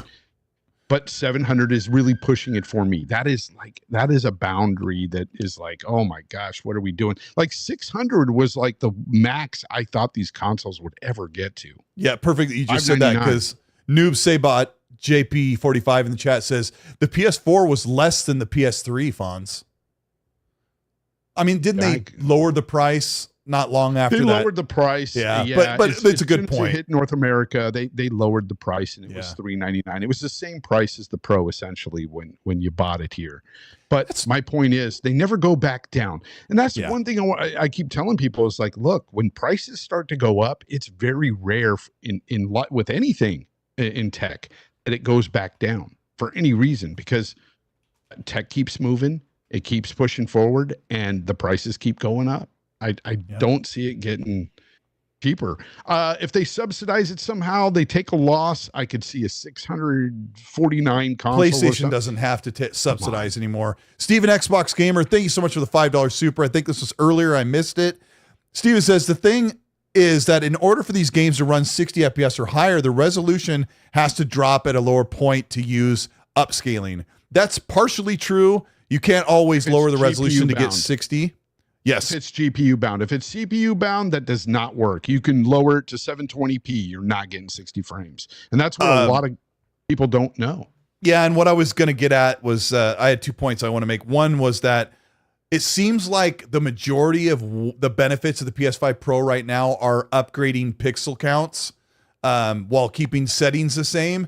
My crazy harebrained prediction this morning was, and you can laugh at it if you want, but maybe the PS5 Pro was originally started in its concept phase to be a companion piece to the PSVR 2 for people who wanted a better experience for PSVR 2. They were maybe they were setting this thing up, and then they were like and then the PSVR 2 didn't really. They realized it wasn't going to take off, and they're like, well, we're not going to waste this time. We can still make a great console and sell it, because the PS4 Pro was set to be a companion piece to the PSVR 2, as well as being a 4K console. So I was wondering if maybe that happened, because I know that PlayStation's been through a lot of changes, and PSVR 2 and some gas stuff has not really worked out the way they wanted. Let me read a couple more chats here. Christian 5916, thanks for the 5. Hold that thought, Fonz. Don't forget it. I know we're old. He said, wouldn't it be awesome to have a modular console instead of waiting for a mid-gen to have more power? AMD already makes powerful iGPUs like the Z1. A lot of people said this since 2016. It's just not viable to sell people a product that's supposed to snap in and still have the bandwidth when it's connected, and trust them to open up the box. Most consoles are made with torque screws and special stickers and stuff like that. Sorry, you know what is exciting about the PS5 Pro that I have to mention is the fact that AMD is finally starting to do their AI hardware based, and this PSSR is supposedly like a version of their FSR4 coming, which we've seen bits of the PSSR today on Digital Foundry, and it does look much improved over FSR2 and even FSR3. So it's like FSR4. That is a good thing. Yeah. So it's really good that AMD is starting to do that, because that tells me in the next generation of consoles, we're going to have something that could be comparable to DLSS, or at least, in that range where it looks pretty darn good, because I will say, like, even with the 4090, there are some games that sure I could try to play at native 4K, but if they're very demanding, like a Wukong or something, you will get under 60 frames sometimes. Did they talk about low? Did they talk about Wukong when they were like conceptualizing what the PS5 Pro would do? Today, I don't know if they did. I don't think they did. I'm going to do something. But they did talk about Dragon's Dogma, Assassin's Creed Shadows. And, I'm going to do something unorthodox. I want you to talk about the PS5 Pro from what you're hearing and what you think will happen with Wukong. And I'm going to step away for a minute because I really have to go to the bathroom. Can you do that for just a second? Okay. Yeah. Okay. So talk about what you know. Folks, this is the XNC podcast. And don't say anything really disgusting. Right now, Colt is taking a number 2. He will be back very soon, hopefully. Anyways, Wukong, though, is one of those games that it's not as optimized as it could be. Game science could definitely, use do some optimization on there for sure. And I don't think that this game, even on the PS5 Pro, is really going to do much for it, because as it stands on the base model PS5, you are hovering a lot of this game around 30 to 35 frames per second on the base model PS5. In the performance mode, they're using the upscaling technology or their frame gen technology, the FSR, not FSR, but whatever their frame gen technology is with AMD. Anyways, they're using frame gen, pushing it up to 60 frames, and you're getting some latency there within the game. I don't think that's going to be corrected on the PS5 Pro. I could be wrong, but I wouldn't hold my breath. I think that this machine is going to be very good at giving us better resolutions and stuff, using these AI technologies, upscaling it up to 4K, and giving you better overall image quality. But when it comes to frame rates, I think you're going to see a lot of the same, except for cases where the games are GPU bound. I think in those cases, you might get better frames using this upscale technology because you can go further back in the resolution, bump it up to 4K, still look really good, and hit that solid 60 frames a second, which that is excellent. But yeah. again, if the game is really taxing Unreal Engine 5 with Wukong, CPU heavy, you're going to have issues regardless. I'm sorry. Fonz, you're amazing. Thank you. I only got to hear half of that while I lost my connection on the way over. But Will broke my Lewis goes, Colt saying, don't say anything disgusting after having, oh no, it's Alex on last week. Oh, I know. I heard all that. That was crazy. That's Alex for you. Yeah, that is Alex. Furious Legacy Gaming in the chat says, Colt, can I get a random shout out? Love your content, by the way. Shout out to Furious Legacy Gaming. I'm going to have to look. Maybe this person makes content, but shout out to them. And if they do make content, you should Google it and see if it's fantastic. Magnum says, if you prefer 30 FPS over 60, that gives off serial killer vibes. So, somebody said you got mud butt.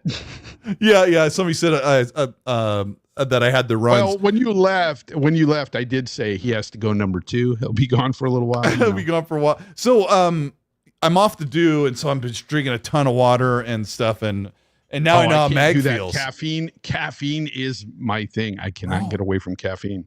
I'm off of it finally. To the diet sodas, and I say diet sodas because I've been addicted to diet soda since I was a kid. That's all my mom would buy, and that's all I knew. And I've told you this story before. The first time I had a sugary soda as a teenager, I spit that out. I was like, what is that? And people were like, yeah, that's sugar.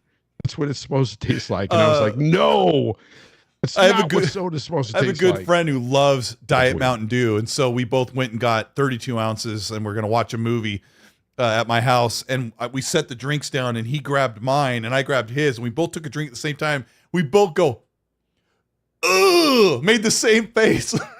It's like the difference between the diet guy and a sugar guy. I do drink a lot of iced tea, though. Iced tea, and also coffee. A lot of coffee. Okay. There's some good iced tea out there. Oh, man. Yeah. Greg says, I got to tap out at 3:30 a.m. here. Yeah, Fonz is no sugar. When Fonz and I met, I was going to say a different word. When Fonz and I met at the Xbox Showcase this June, you were on this like diet where you're just eating chicken, beef, and vegetables and stuff, and looking slim and trim. And I was like, man, I need to get on that. But the whole summer, it's just been like, I need to get on that. I remember driving you guys around that one day. I'm like, I need meat. I need to get meat. And you guys were just laughing in the back seat. And I was like, Fonz is literally Willem Dafoe in the back of the car in that Snickers commercial. He's like, what's the famous line from Spider-Man? You don't have to sacrifice. yeah, there you go. That was Fonz. And then we went to this like meat barbecue place in LA next to where all the Xbox. I had like a pile of beef and chicken, and I'm just tearing it all up. And you just like have this huge smile. Shout out to Fonz. And Yodani Kazana goes, that's when he was on the IGN diet. Shout out to Yodani who was there. That was very slimming, Yodani. They hardly wearing gave me anything. You're wearing all the IGN garb. You remember all those sodas I took from? Yeah, they had like all my bag. They had all those. I filled my bag. My gosh. Fonz is like the poor guy at the buffet. Stuff in here. I was just stuffing my bag full of food and drinks. Oh my gosh. And then that blue number in the chat was with us. And I remember telling Holly, I go, don't worry, I got some Mountain Dews for you. Yeah. So, bro, yeah, my wife loves those blue Mountain Dews, the electric or whatever they're called. I think they taste like Sour Patch Kids, but yeah, they kind of do. You're right. Yeah, they had like all the colorful flavors of Mountain Dew. I just like the straight up Mountain Dew, and they didn't have it. Shout out to that blue number in the chat. It was hilarious. Where we got sorry. MKA says yes. Aspartame equals possible cancer. Yeah, you're right. You're right. Possible. But you know what? Nowadays, everything is cancerous, possibly. Pick your poison. Are you going to have diabetes? Are you going to have like an unhealthy gut, punching full of sugar? I mean, it's and I am a diabetic, so that's why I stay away from sugar. Yeah, you do a good job. Ernesto Silva, thanks so much for the $2 super chat. Says, I love disc drives for all of my movies I still collect. I kind of stopped collecting movies, but I did too. Yeah. Hargeet Chani sent me the Harry Potter. Yeah. Harry Potter series. Hey, that's a different series. I don't know about that one. Colt saw, hey, have you heard of this Harry Potter series? I'm like, oh, what's it about? He's all, it's about this boy. He goes to the bathroom a lot. I'm like, what? Yeah, Brad Ward Fight is all over that.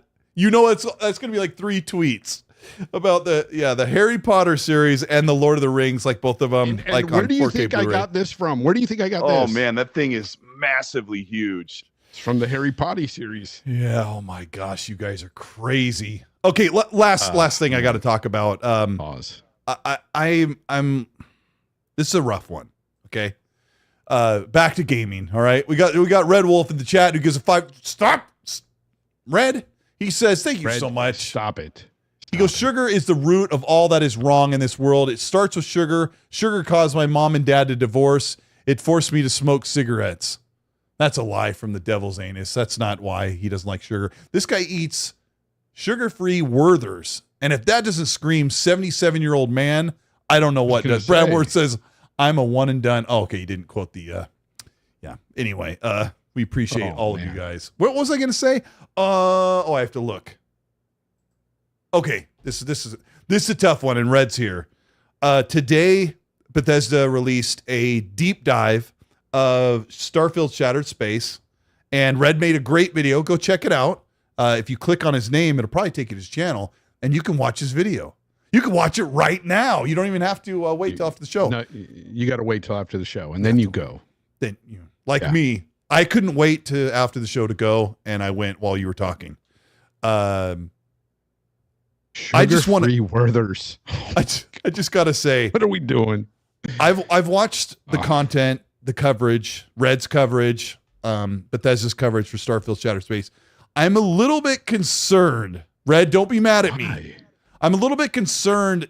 I'm like, I know it's going to be like horror themed, but I'm wondering about a fun factor with Shattered Space. Like I wanted something.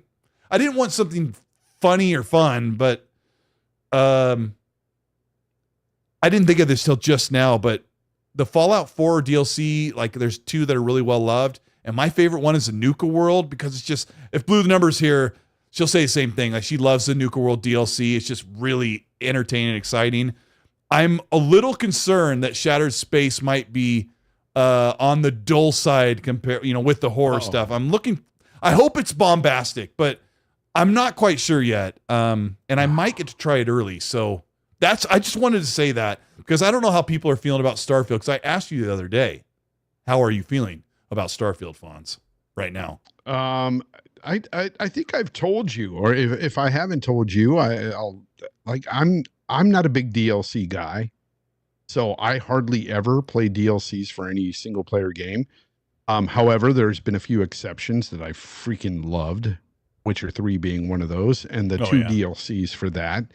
But they were priced right, and they were just so good. For Starfield, honestly, I think that game, the way it ended and everything, I like the way it ended. I don't need to play anymore of Starfield.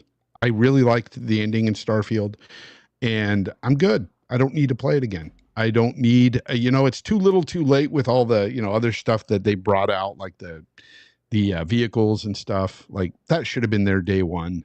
Yeah, it's kind of hard unless you're kind of continuously going back to Starfield. Yep. And I have for the most part, and I've probably played the game. Shattered Space, correct me if I'm wrong, this is it looks kind of horror based.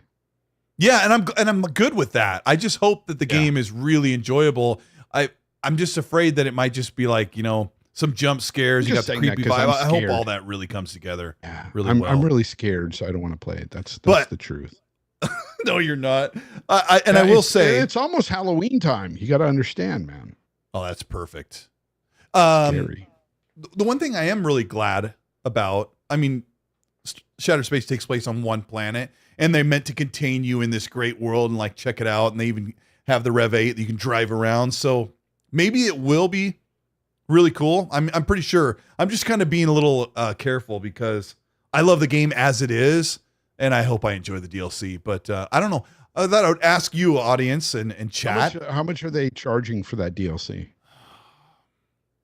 Probably 40. I don't know. Those things used to be $20 expansions, but what are they these days? Red, what do you think that Shattered Space expansion is? I have the Ultimate Edition, so I get the game. Oh, Malibu you get Jack. it anyway. Yeah. Yeah. Some of us aren't so privileged. How dare ye? How dare ye? Oh, truth hurts. I don't know. We'll see. I We'll don't see. think so. You can't do that. Do you have that one? You can't do that. Who, me? So Nothing. goofy. Just hanging hanging around. Yeah. I This has love been a great these show, reviews. Fonz. I appreciate you being here. I Yes, think always. we should let everybody go, but you have Yeah, any it's last always been a parting lot of words? fun. Yeah, folks. Be good to your mom, be good to your dads, and just be a good person. And be Just good to a Fonz. person. Be good to your kids if you got kids. Be good to your grandkids if you got grandkids. We didn't Be talk nice about to your neighbor. Be nice to meant- your neighbor. I meant to talk about Space Marine. Like, well, you're done with it, right? Oh, no, Space Marine. I beat Space Marine. I'm almost there. I'm Let's like talk on the about last buttered couple missions. sausage. Let's Talk talk about what buttered it is and sausage. what it does. Yeah. Yeah. What it does. No, a Space Marine 2, I gave a 7.5. It was really good, not great for me.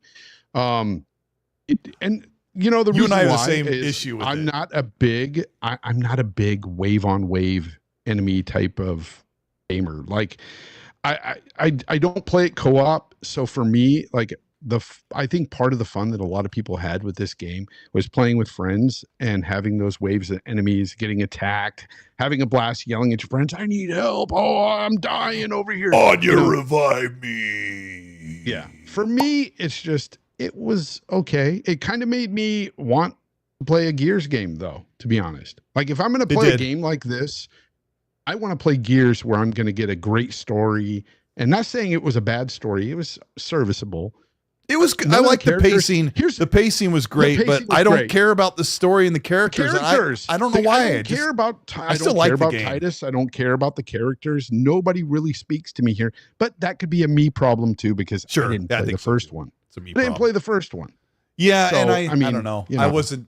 Like was good. Zucker It was was good. all diving in. He's like, the Warhammer lore is amazing. I read the manual when I was on the toilet. And I'm like, that's great, Zucker. But Yep. I still like the game. I'm almost done with it. But yeah, I think I'm with He you. called me some expletives, some bad words here and there because I didn't like it as much as he did. But I still like the game. And it was like, dude, I want to say this is like, dude, I've beaten a lot of games this year, and it's up there. Like I've beaten a lot of games, and this is just another notch in the cap. Yeah, And it's I another had a good great one, time. like Dragon's Dogma and stuff like that. That are That's like up why in I there was in the kinda good, weirded really out good when- category. When Zocker was saying that 2024 hasn't been a good year for games, I'm like, what? He had a ton of stuff come out. It's just that you're not playing it, Zocker. You're Yeah, playing World of Warcraft in 2024. I mean, it's been kind of weird when I look back at 2024. You and I spent like a month playing Enshrouded that nobody else probably played. We Yeah, we spent played that a too. few weeks playing Dragon's Dogma and stuff. The last Dragon's question I want to ask Dogma. you as for our outro is, what's Elden the next Ring. game? What's that? Elden Ring. What's the next game Shadow that of the you're Erd Tree is salivating? my game of the year. Elden Ring, Shadow of the Erd Tree. I know it's DLC, people, but it's my game of the year. Okay. Astrobot was I'll incredible allow it. too. Astrobot's great. What is the next game that you are like salivating to get Next your hands game. on? Honestly, probably Dragon Age Veilguard. Write in the And chat, that's- guys, what your next game is you want to play too while he's talking. And I know a lot of people will be like, oh, that game looks dumb. Well, from what I'm hearing behind the scenes from people playing it is that it's actually pretty darn good. Mm-hmm. And so I'm really excited to see this. Will this finally be a return to decent BioWare? Not expecting the world, the moon, the stars, but give me something. Give me Pluto at least. I want something good, you know? I want a decent game here, and I think we're going to get that with this Veilguard. So I'm looking forward to that. But the game I'm looking the most forward to for this year, the rest of this year, Assassin's Creed Shadows. Same. Yeah, I am. I'm a sucker. I really like the newer Assassin's Creed games. Even I know you had problems with Valhalla, but I went back and played the DLC, like just kind of like this, leaning back, like, okay. And then I was like texting Brent, I'm like, I'm really enjoying this. And I thought I didn't like Valhalla anymore. So in the chat, everyone's saying Dragon Age, Fable's not this year. Stalker 2, Brian Harris says. Brian Harris, I have a DM I need to reply to you. Next year. Is that this year? Stalker 2? Stalker 2 is like in a month or so. I'm looking forward to that too. I am too. And I know Red is like Red Wolf's just he's in the chat, but he's got Stalker 2 and Dragon Age Veilguard and Shattered Space. Like those, he's like chewing his fingernails down to the bone, waiting for those. So there's a lot of people out here that there's a lot of people out there that hate on this new Assassin's Creed and everything. But all that controversy aside, I think it looks really cool. I'm a huge fan of Assassin's Creed, period, especially ever since Origins. I like the new direction personally. I don't think it's an Assassin's Creed type game, but it's a good game from Ubisoft. I like Ubisoft. I'm one of the few people who like all the tropes. Okay, it's one of their good teams. I agree. I like the tropes of Assassin's Creed, the way you go about the world. And one of the reasons why I'm excited about Shadows is I like the newer Assassin's Creeds, and I love Ghost of Tsushima, and I feel like you're going to get enough of both of those that I'm genuinely excited about it. I don't know. That's just me. But there are people that don't like the newer ones. Me too. Me and you talk about this stuff all the time. We see a lot on these games. We see eye to eye on big open world games where we can get in there with a character, especially when we can create a character. And we could see that creator because you make your character look like Burt Reynolds, and I make my character look like myself, if I was handsome. Like, yeah, we both made characters of each other. And on my phone, Fonz's picture when he calls me is his Dragon's Dogma picture, or his Dragon Dogma character that looks so much like him. Yeah, the one of them. I didn't even use. I could have used your real picture from June, but. I photoshopped your headphones on and everything. Yeah, that's great. It looks funny, but awesome. I'm really looking forward to those games this year. So that's awesome. 3 games again this year that I'm looking forward to playing, and then the COD campaign might be fun. There's so much. Yeah, the COD campaign. Hold on, I got a list, and then we'll get out of here. You don't care at all, but I'm actually kind of excited about Dead Rising Remaster. So I know you don't care. Then there's Funko Fusion, which is the Funko Pops that are like a third-person shooter. I think that game's going to suck, but I might buy it anyway and play it with my kids. It's like a third-person shooter like Plants vs. Zombies or Fortnite, but you have the Funko heads. Undisputed comes out this year, the boxing game. I don't know, maybe we'll mess with that one. I haven't played one since that EA Fight Night 6 or whatever. We used to play it with Dealer. Yep.